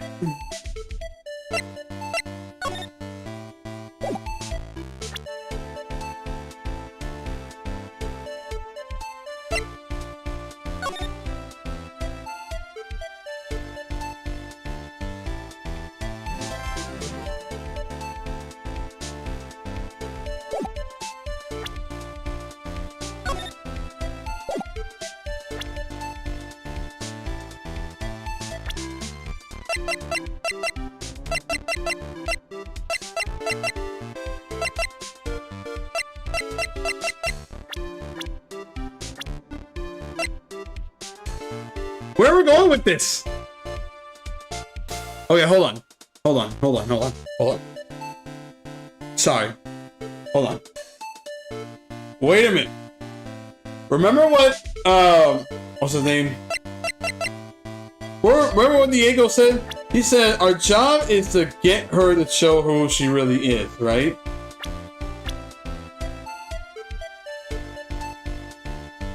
So, is the answer Delilah? Fuck it, whole 9 yards. Here's the piece of evidence that proves it. That's your decent piece of evidence? Yes, if my thinking is correct. Well then, we have one mystery solved. The answer is simple. Miss Faye is thinking wrong. That's all there is to it. Huh? Please, kitten. You gotta do something. You're killing me over here. Like, oh, Miss Faye, I got... What? Oh, maybe I did...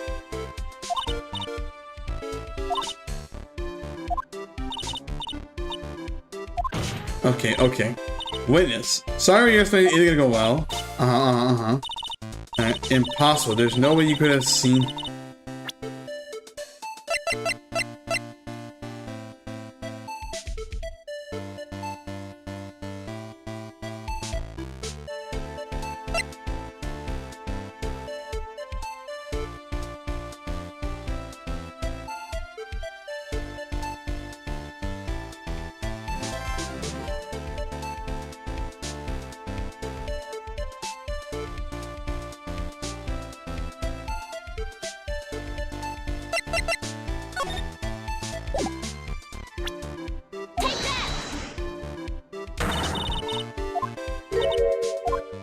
No? But what the fuck is it then? What was it then? Oh my god. I should have just fucking reset. I don't know the answer to this. I don't know the answer to that. Oh my goodness. I don't know the answer to this. What did she mean by that? Oh crap, I got so... Oh crap, I didn't see it at this point. Alright. Go, go, go, go, go, go, move, move, move, move, move, move, move, move. Press harder. And then... add to the testimony. Yeah. Go. Do that. Skip. Roll.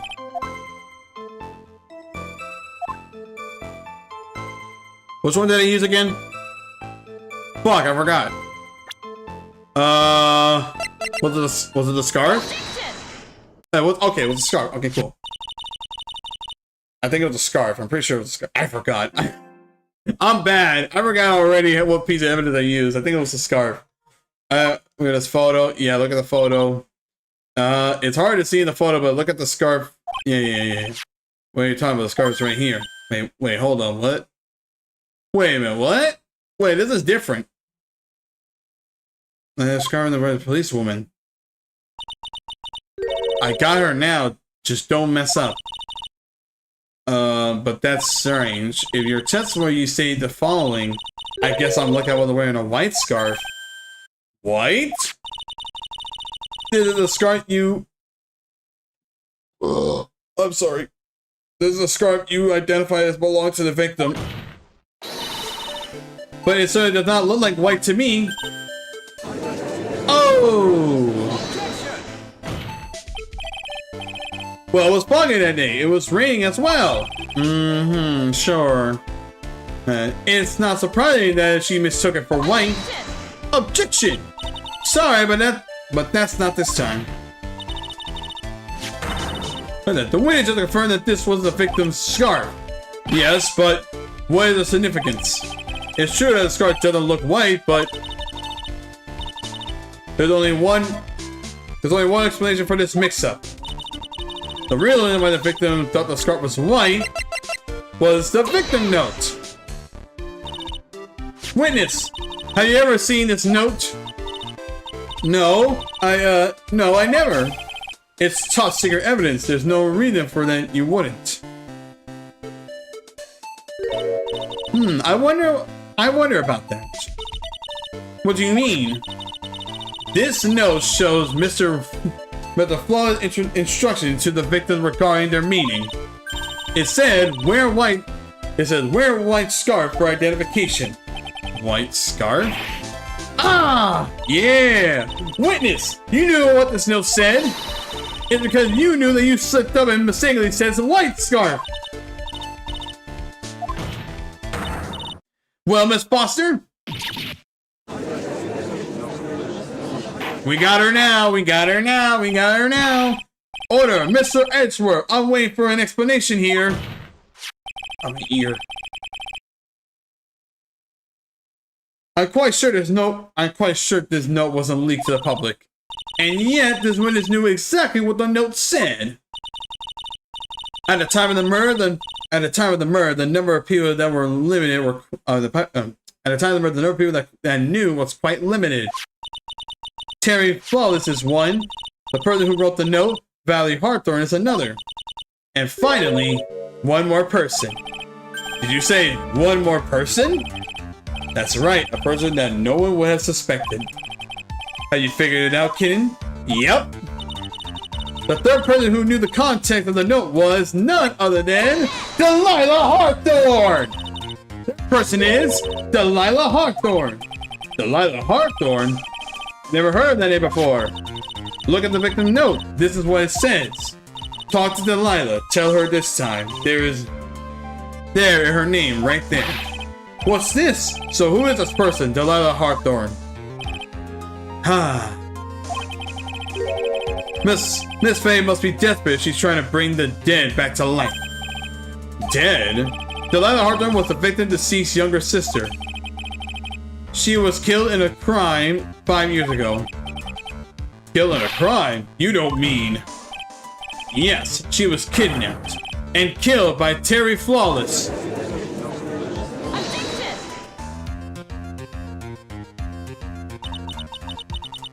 You said she was... You said she was killed, but she was not... You said she was killed, but was she really? What are you implying? Of course, people thought she died 5 years ago.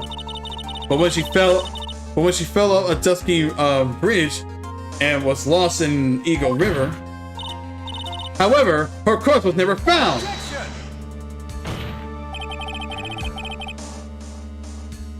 She was declared legally dead 5 years ago. As far as the law is concerned, Delilah Harter is officially dead. Objection! But the fact remains that her body was never recovered. Delilah Harter was 14 years old 5 years ago. If she were still alive, she would be 19 by now. Melissa Foster, I believe that's the same age you are. Objection! Even you couldn't, Miss Faye. You're not saying... Flick that hair. But I am. That's precisely what I'm saying. This witness before us is the girl that was kidnapped and killed 5 years ago. This girl is in fact Miss Delia Hawthorne. What? Hey, you wanna make the place? You gotta look this up and then make the change. You gotta get it right. I don't know why. That was a tossing. That was like tossing a grenade into a 3-hour learn fire. But unless you can tie it all together, you're nothing but a hit-and-run arsonist. I understand. If I can expose her true nature, I can turn this whole case on its head. Now's my chance to make Mr. Edgeworth squirm. Witness, just who are you anyway? I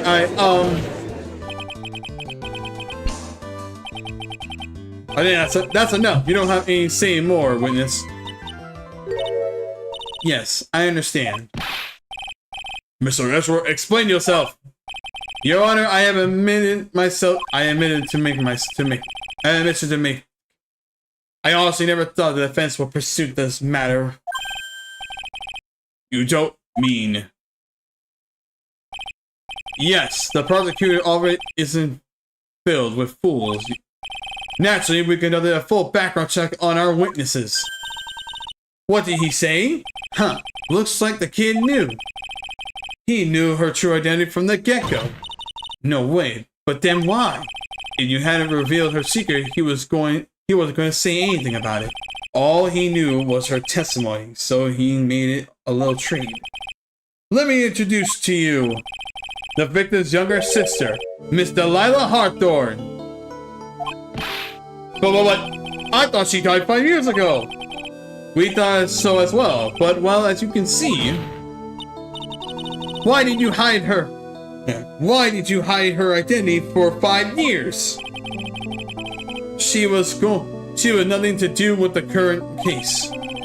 She was merely an incidental witness to the crime. Incidental? I don't believe that for a minute. For the last 5 years, she's been playing the role of the victim. And now we find her acting suspiciously at the scene of another murder? Objection!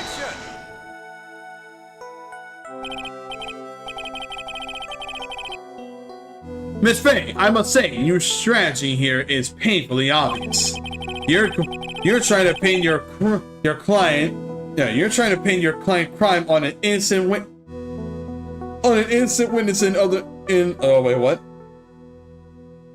You're trying to pin your client's crime on an innocent witness in order to win. In any case, at any cost. How dare you? Please, let me take a moment to think. Let us take a moment to think. 5 years ago, this girl was nearly kidnapped and killed. Was kidnapped and nearly killed. And even worse than that, 5 years later, Delilah Hawthorne lost something much more precious. Her big sister. Miss Faye must be insane to even suggest that she murdered her. What? Alright, well played, well played, well played, well played. Okay, well played, Edgeworth. You're still the same Edgeworth as before. I'm inclined to agree with the prosecutor logic. Miss Faye, do you have any evidence to back up your assertions? What possible reason would this witness have for killing her beloved sister? Well, you see, I thought I was winning, but somehow he turned it around on me. Huh. I think you need a little push in the right direction, kid. The defendant prepared to present evidence supporting our claim.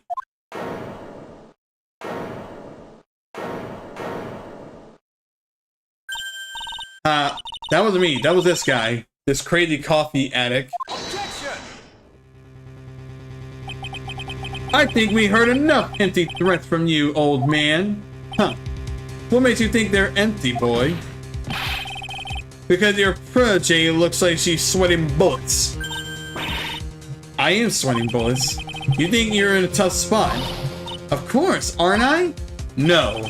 You're just arrived at the moment of truth. That's all. Whether you win or lose, that's up to you. Up to me? Rashness of youth. How charming. This coming from someone younger than me.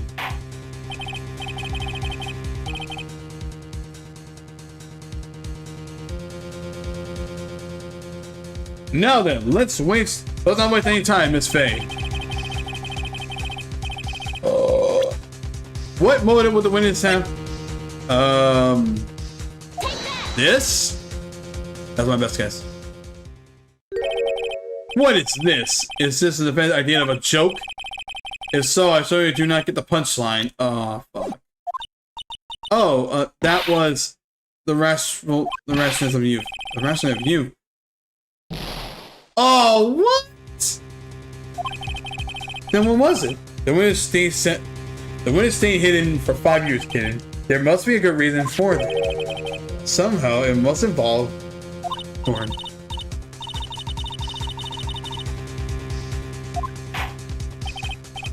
No, that's not what I need to.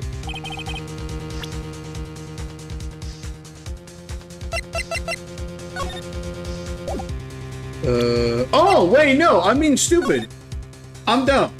It's this, because it literally says, tell her this time the whole truth must come out. The story starts after Terry Fowler escaped. He called Valerie and told her he wanted to meet her. This is the note she left. It said, talk to Delilah. Tell her this time the whole truth must come out. Valerie Hawthorne gave Delilah a warning. She told her she was going to reveal to the world the truth.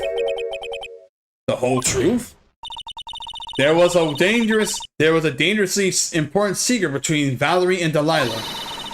That's the reason Delilah felt she had to kill Valerie. To keep her mouth permanently shut. I don't know why I didn't pick that first. I'm being stupid. A terrific story, Miss Faye. If you like fiction, that is. And like the court, Miss Faye, what was this secret that was so important? Where's your evidence?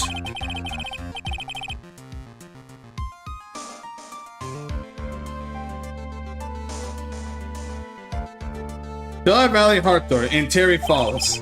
There's only one important secret that connects them. Oh yes, I know this secret. Your Honor! The defendant would like to request a further testimony. What testimony? Regarding the kidnapping 5 years ago, we believe it will explain a lot of things. Such as the nature of the important secret between the Hawthorne sisters. Very well. I grant your request for further testimony. I know it'll be painful for you, but can you enlighten us once more, my little maple leaf? Yes, I'll try. Mr. Judge. Putting on the old charm one more time, Delilah, but this will be the last time you hide your womanly wiles. Witness testimony 5 years ago. Here we go. 5 5 years ago, I was kidnapped by Mr. Flawless. Uh-huh.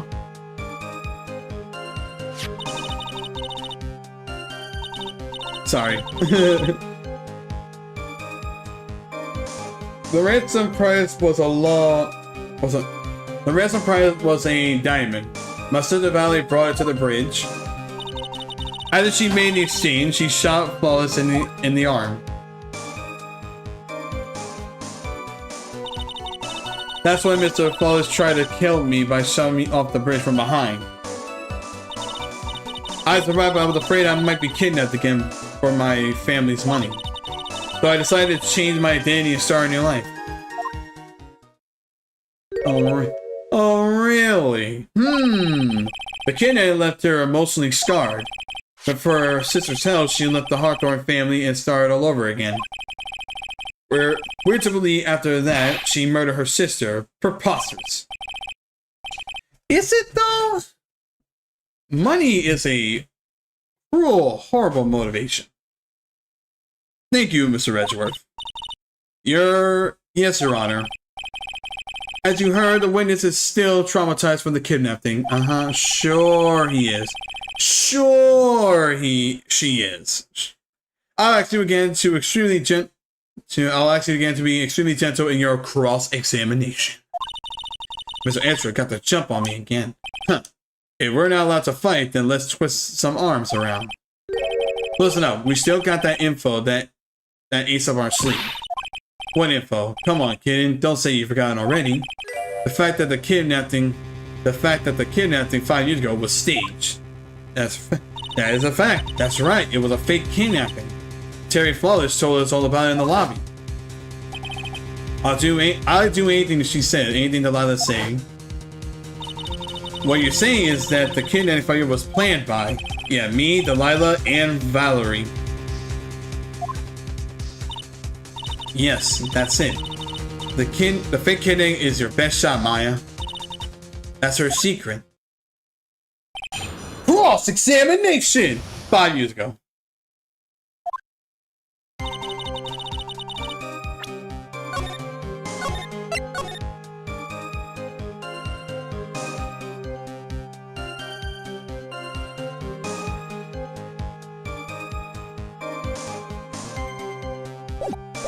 Alright, let's go. 5 years ago, let's get him. Hold it! Did you and her have a relationship? Yes. As a tutor, you were tutoring him, Miss Flawless.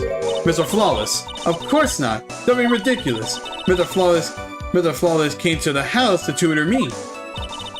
That makes sense. 5 years ago, she was only 14. He probably came up with the kidnapping plan during that time. The Hawthorns are in the jewelry trade and are quite wealthy, you see. Quite the clever fellow, Mr. Flawless. Did I hear him right? Did he just call Mr. Flawless a clever fellow? I heard a diamond is valued in the neighborhood of $2 million. $2 million? It was still uncut, so it was just about the size of a print of milk. A $2 million print of milk. I don't know what to think about that. The defendant demanded that her sister Valley make the exchange. As a detective, of course, but as an individual. By the way, I wanted to ask Mr. Edgeworth, why do you think he wanted to make the exchange up on there in the mountain? If he ever got surrounded, it would be hard to escape. There's one thing a kidnapper wants to prevent, and that's police involvement. In a place like that, it would be easy to tell if he wasn't being followed. With only two entrances to the mountain, he was assuring his safety. What a wicked clever man that Mr. Flawless is. Yeah, right. It was all over your plan. It was all your plan. Anyway, Valley brought the diamond in.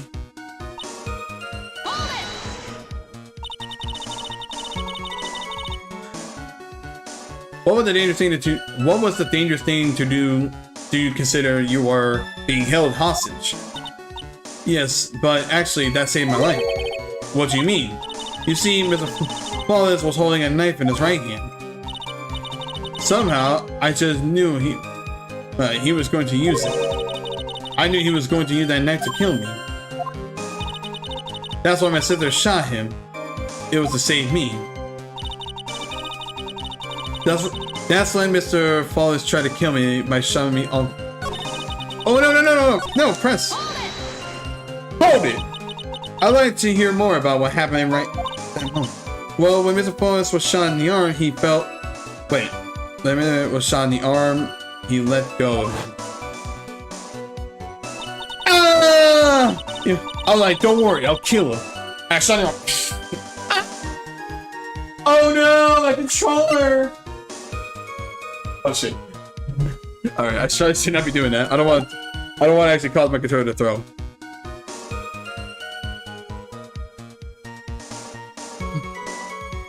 I was dazed. Oh, did I? Oh crap, did I skip a dialogue? I was dazed. I turned to try and run away, but Mr. Flawless turned to grab me as well. As I ran past, he and I locked away for a second, and he gave me a large... He gave me a large... bloodthirsty grin. Bloodthirsty grin? Uh-oh. In the next instance...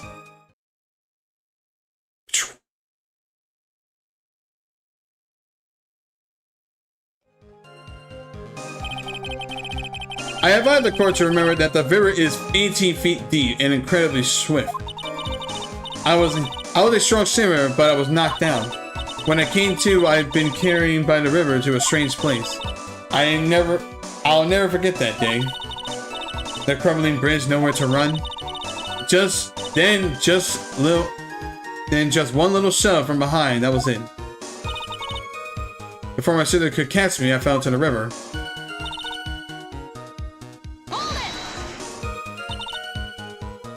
That's why you hid your identity? Yes. I only told my sister. Valerie Hawthorne, eh?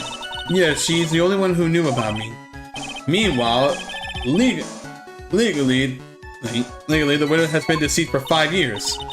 I didn't ever want something like that to ever happen to me again. So I decided to change my identity and start a new life. Okay, that's pointless. There's a clear contradiction here.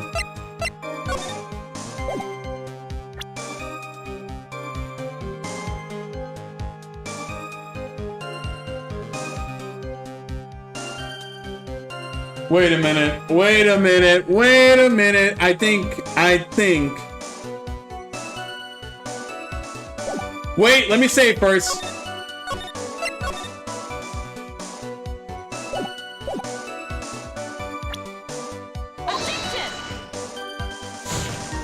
Oh no!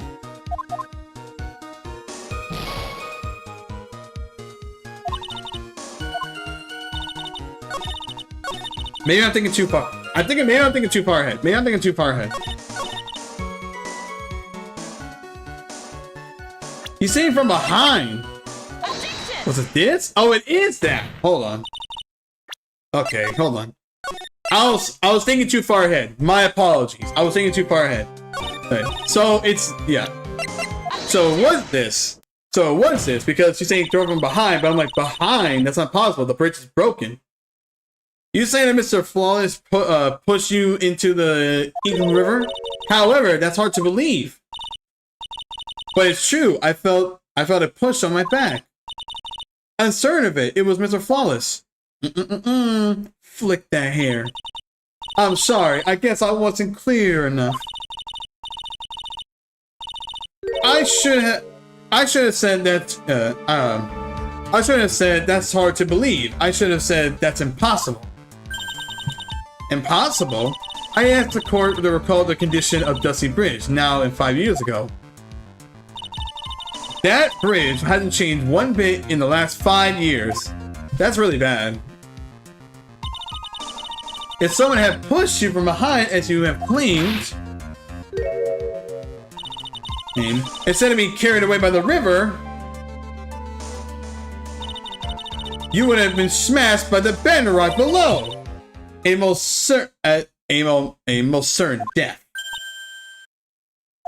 Indeed, indeed, indeed, indeed, indeed, indeed, indeed. Do you understand now, Delilah Hawthorne? The very notion that my client pushed you from behind is impossible! Ah! What do you mean, objection? Don't pull all your bullshit. Your honor, this evidence occurred 5 years ago. Why, for all we know, the water level in the river may have been higher. But it's 40 feet from the river, from the bridge to the river. A small change in the water level wouldn't have made much of a difference. Ooh, yeah, you're right. If the events occurred just as the witness has testified, then the offender could have pushed the witness into the river. Young lady, what is the meaning of this? You see,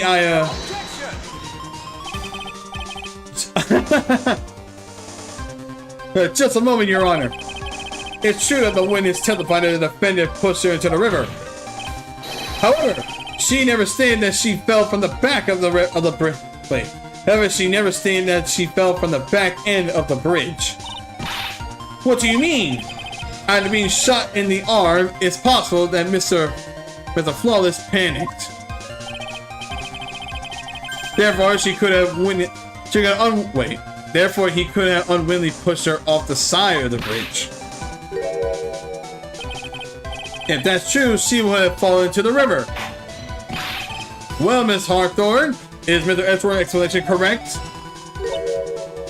Now that you mention it, I do remember now, when I fell off the bridge, my skirt got caught on one of the bridge side wire. You can't be serious! Wow, what kind of bullshit? Yo, this is mad bullshit. This is so much bullshit.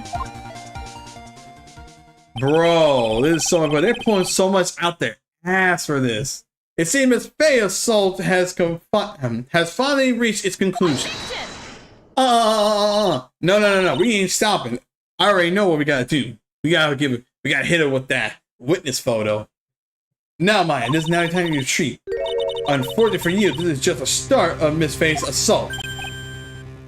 What? I believe your reasoning went something like this. Mr. Edgeworth, after being shot in the arm, it's possible that Mr. Flawless panicked. Therefore, he could have unwillingly pushed her off on the side of the bridge. Yeah. However, once again, I'm forced to say that's impossible. Ridiculous. That's so ridiculous. What's so impossible about it? Because your flawed logic contradicts this evidence. The photo. Your Honor, all the answers are right here in this photo.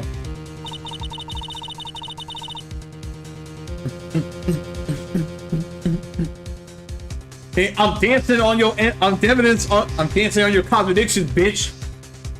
All right. They extend up to about 5. What? They extend up to about 5 feet of the ground. It will be impossible to push someone off from there. But let's remember the size and strength of the defendant. Wires like this wouldn't be a problem for him. He could have easily pushed a 14-year-old girl and thrown her over. So young and already so forgetful, Mr. Edgeworth. Mr. Flawless has been shot in the arm. And more importantly, Valerie Hawthorne had her gun trained on him at point-blank range.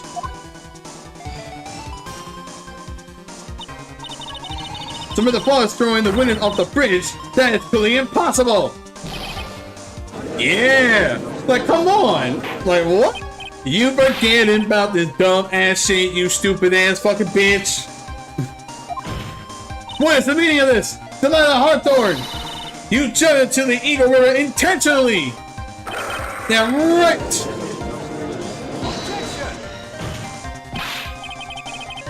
Indeed, what do you mean by such a ridiculous remark? Yes, it's ridiculous. My sister was there to help me.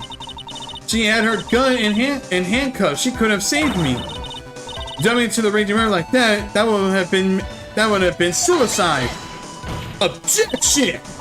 Perhaps, but still, that's exactly what you did. You were probably confident that you could handle the swift current. But even more so, the witness has such a more compelling reason for jumping into the river.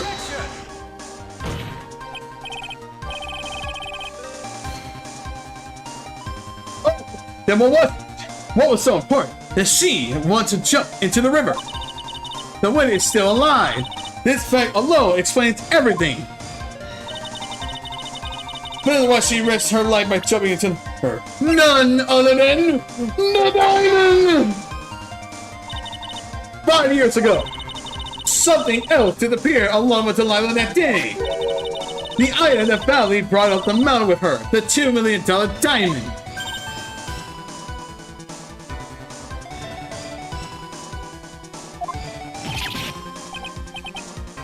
No, it can't be. Yeah, that's right. Come on. We got the flow going, baby. Yeah. Delilah had it all planned from the beginning. The $2 million. She was going to keep it all for herself. She forced Flawless to help her fake kidnapping. Bang! At the last minute, she betrayed him and threw herself into the river, with the ransom tucked away safely in her backpack. Why, that's simply ridiculous! Utterly ridiculous! Order! Your Honor, 5 years ago, the witness was only 14 years old. Do you really think a 14-year-old is capable of such a demonic plan? This one is a demon! There was one more person who helped her make a demon out of her. Her sister, Valerie Hawthorne. You mean the victim was involved in the kidnapping plot as well? Indeed. But she was, But she was a detective then. You're saying that she participated in her own sister's kidnapping? Precisely. I'm sure that it weighed heavily on her condolence for the past 5 years. This is the sole reason behind the victim's murder. What do you mean by that? On the day of the murder, after receiving a phone call from Mr. Flawless, Valerie called her sister Delilah. And then she told her what she was planning to do. Planning to do? She was going to tell the whole truth, as she wrote in her notes. Precisely. That is what sealed Valerie Hawthorne's fate. That is when you hatch your demonic plan to kill 2 birds with 1 stone. A plan that will ensure neither your accomplice to the kidnapping will talk. That's why you killed your own sister, Valerie Hawthorne.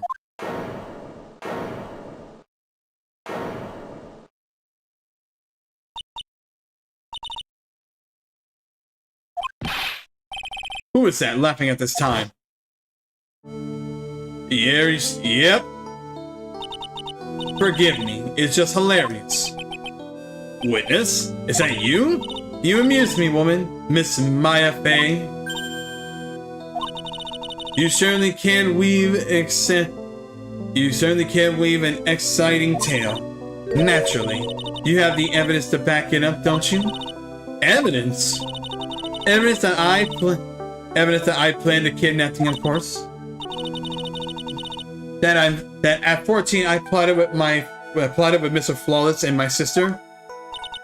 Well, one more thing.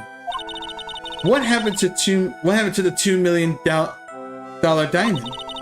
You can't provide evidence to that, at least show. Well, Miss Faye, I don't know. What a joke. You, Miss Faye, are you stupid or something?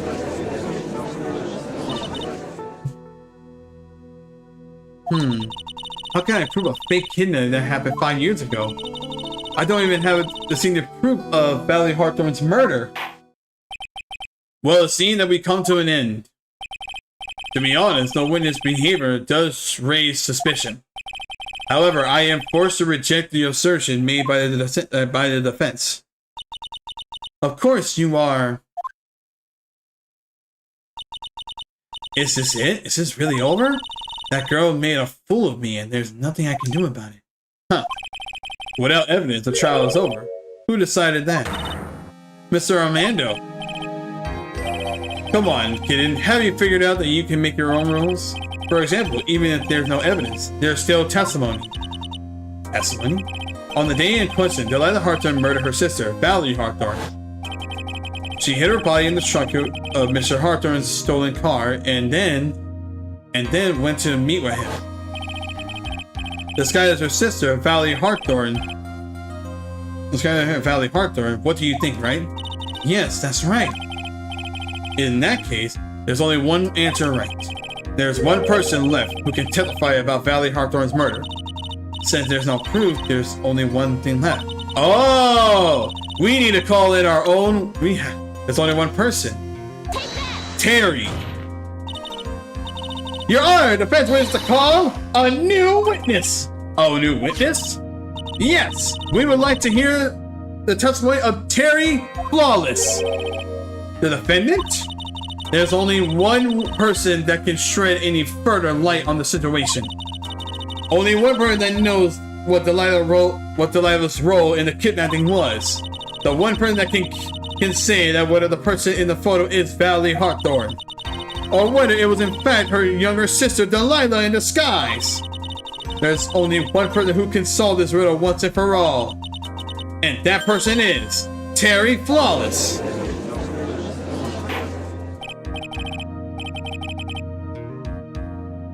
Well, Mr. Edgeworth, what is your take on this?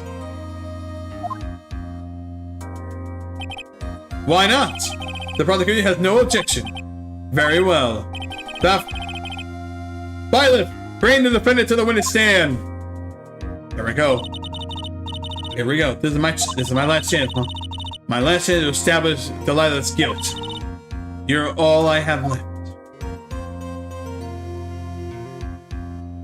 Please, Terry. Please, Terry. Defendant, you heard everything that has been said up to this point. I don't believe it. No way. Delilah died 5 years ago. Valerie betrayed me? But the Flawless. I don't know what she said to you 5 years ago, but one thing is clear. Delilah is very much alive. And you were used for $2 million. That's not true. But the Flawless, there's only one question I want to ask. I want to answer. 2 days ago on Dusty Bridge, who did you meet? It was Valerie Hawthorne, or was it Delilah Hawthorne? Delilah, did you betray me? 5 years ago, she promised never ever betray each other. Terry? Delilah? It's true. It's true, you are alive. You don't trust me anymore. That makes me sad. Tell the truth, the real truth. I believe in you. I shouldn't need a saying. You should already know. But there is one thing that I will say. My life is in your hands right now, Terry. Delilah.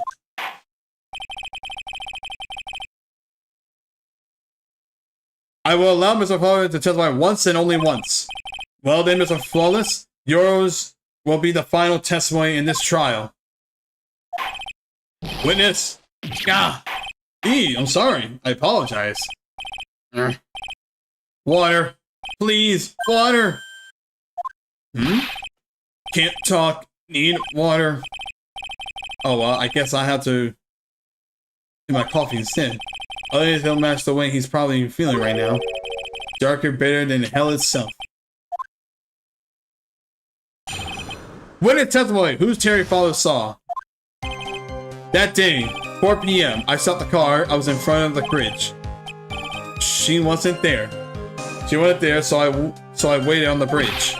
I watched my car from bridge. I never put nobody in that car.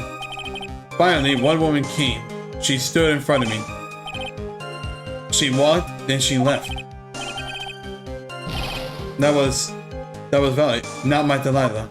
Wait, what? With the flowers, you're covering for her. Objection! What the fuck? Oh shit, I thought I was looking away for a second because I was like...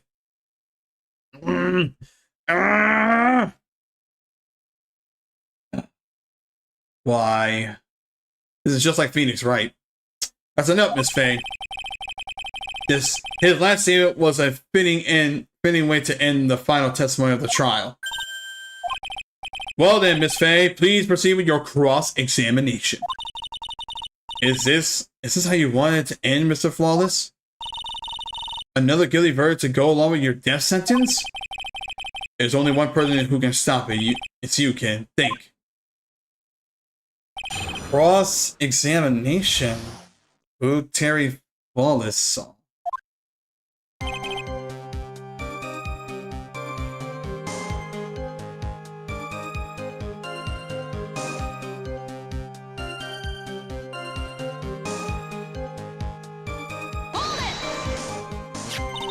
According to the note, meeting was supposed to be taking place at 4:30. You certainly arrived early, didn't you? It was raining already. It was raining, already dark too. You waited on the bridge for 30 minutes? Mr. Flawless! Eagle Mountain, that spot. The strong mountain. Why didn't he just clamped up? Could it be he's hiding something here? She wasn't there, so I waited on the bridge. You were quite early, so you waited on the bridge, correct? Yeah, I like waiting. I like waiting, I'm used to it. I'm sure he is. Zebra Boy waited 5 years to ask a simple question. A single question. To find out why a woman betrayed him. To him, 30 minutes must have been like a blink of an eye.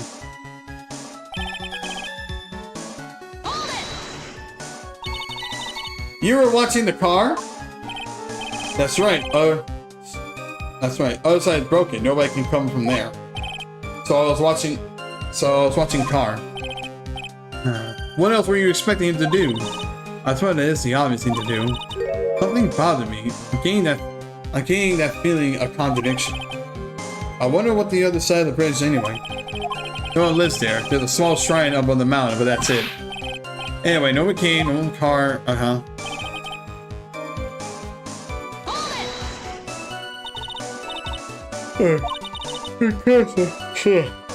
Are you certain that it was Valerie Hawthorne? I never lie. It's the truth. It was Valerie. I remember her face. Wait a minute.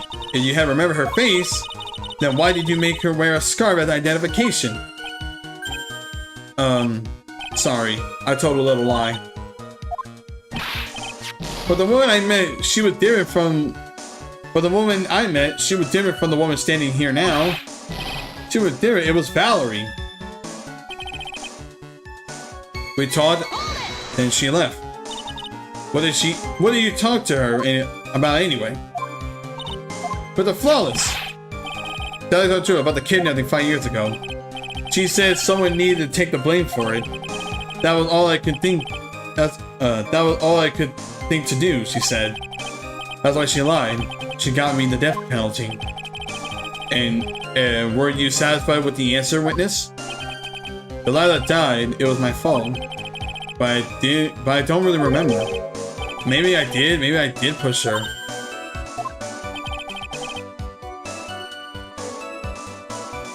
It don't matter what. I mean, it don't matter no more. Either way, my delight, my sweet teen angel, dead. But you just saw that she isn't dead. After Valerie talked to me on the bridge, nothing left to live for.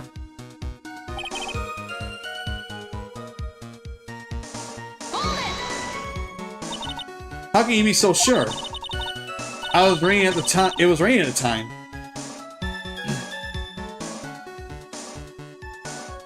It was raining at the time, and sunset that day was 5 o'clock.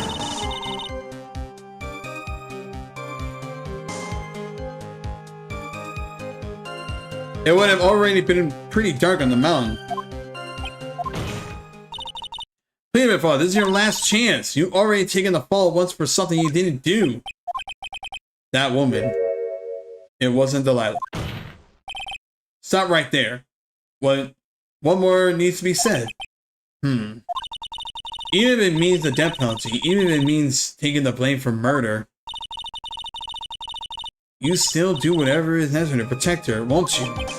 I know it's obvious, but he's clearly lying. He's been cursed by Delilah Hawthorne. He'll probably go to his grave still believing in her. Even you can show he's lying, the poor guy will still be cursed. You still have to point out the contradictions anyway. That's the curse of being a defense lawyer, I guess.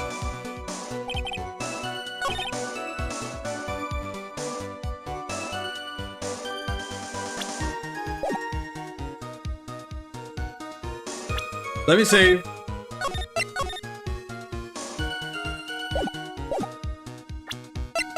But I'm pretty sure it's this. Objection! Aha! I was right. Right. So you had gone to the bridge. So when you got to the bridge, no one had arrived. So you waited on the bridge, and you were sure of that. Okay, you think? Okay, let's think about it. Lay back before. If he got there much earlier than he's supposed to, he was just waiting on the bridge.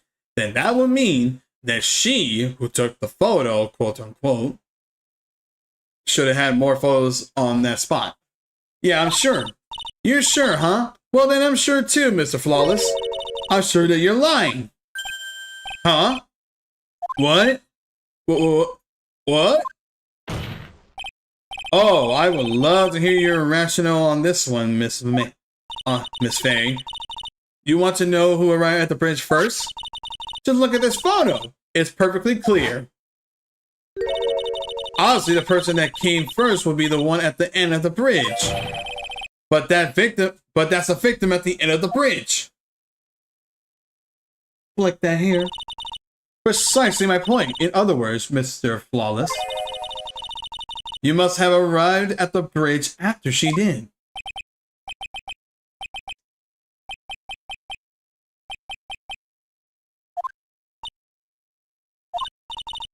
Mr. Flawless, please don't get so worked up.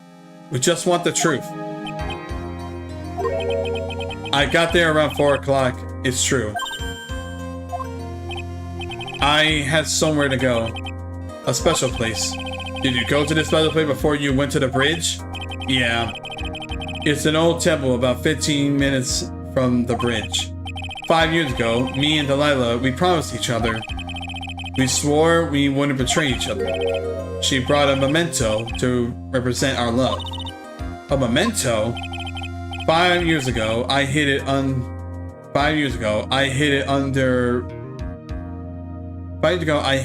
base of tree there. What? Bro! That's the fucking container of the necklace with the container of the poison from the first episode. What the hell? It's a memory. It's a brain. It's a special memory for me. This is it. This is what I went to get. This little bottle of a necklace in your memento. It's quite charming, but it looks empty. Your Honor, you heard what my client said? He arrived at the scene at 4 o'clock. But he then left his car unattended and walked away. He was gone for approximately 30 minutes. Ooh, with that much time, Delilah Hartnett could have easily hidden the body in the trunk of his car. Ooh, indeed, there certainly was enough time for it. I still got a chance. Mr. Flawless, there's no mistaking it. But then how did you get... Huh? Mr. Flawless!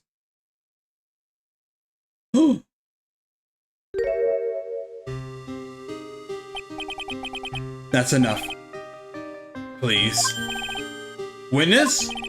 I promised her 5 years ago, if it ever happens, that we can't trust each other no more, then we're supposed to drink the bottle. No, stop the trial! Your Honor, we need a recess! I was stupid. Couldn't keep promise. So I did it. I drank this bottle. So... No, we're so close, just a little more! I was going to prove your innocence. No, don't want that. Don't trust self. Maybe kill again. Kill sweet Delilah again. Mr. Flawless! Mr. Armando. Thanks for the coffee. Mr. Flawless! Bro, it was poison in there. That's how she got away with the murder. So my first trial ended suddenly and tragically. It ended with no winner, only losers. Delilah got away. I ended up with a wound that cut so deep in my soul, I thought it never healed. I'm sure it was the same for the young prosecutor as well. But one person, the true criminal, Delilah Hawthorne, she left the courtroom with a secret smile on her demonical sweet face. That bitch! She got away scot-free! Unforgivable, that witch. Mr. Armando? We were so close to the truth. She was right there. It was right there in front of us. You were just a little too soft, kid. It's my fault. It's my fault that Mr. Flawless killed himself. Don't cry, kitten. You're going to make my coffee all salty. I knew it. I knew it wasn't cut out for this. Maya. Yep. This is what, yep, he's 100% gold out. That's the exact same theme. Maya. Don't you get it? You can't cry yet.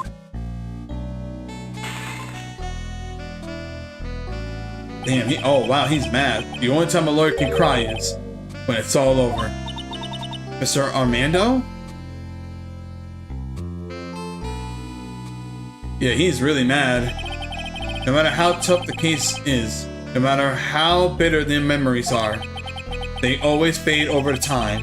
Then you file them away and eventually forget them.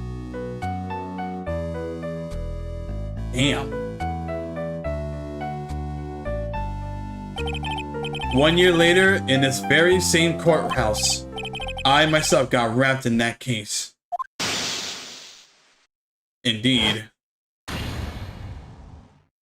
With the same bitch. Yo, fuck this girl. She's a horrible person. She is literally a demonic person. She will do anything it takes to get what she wants. Only after that did Delilah Hawthorne get put on trial for her crimes.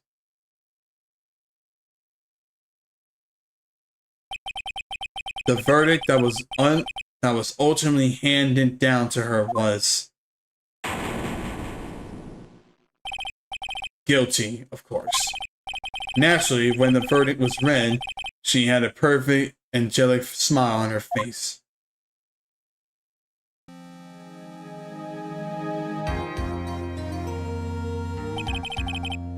It was finally all over. At least that's what I thought at the time. Unfortunately, I could have been more wrong. It's been 5 years, but now something has happened that made me remember all this.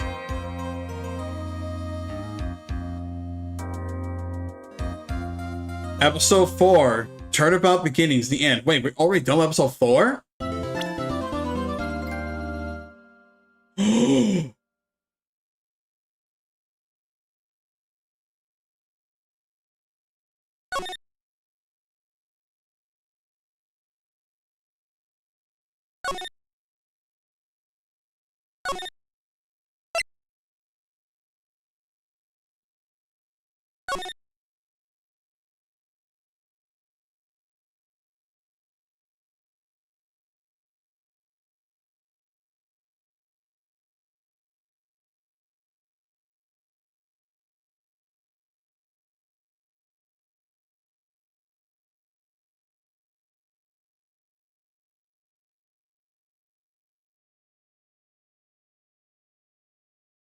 next time on Phoenix Wright Ace Attorney Trials and Tribulations. We're jumping into episode 5. And we could possibly see the return of Delilah Hawthorne. With that being said, I hope you have all had a wonderful time, just like I did. And I don't forget to subscribe and keep notifications on when I'm going to stream next time. And for that, I will also want to say, don't forget to love each other. Don't forget to respect each other. And I hope each and every one of you have a damn good one. Bye.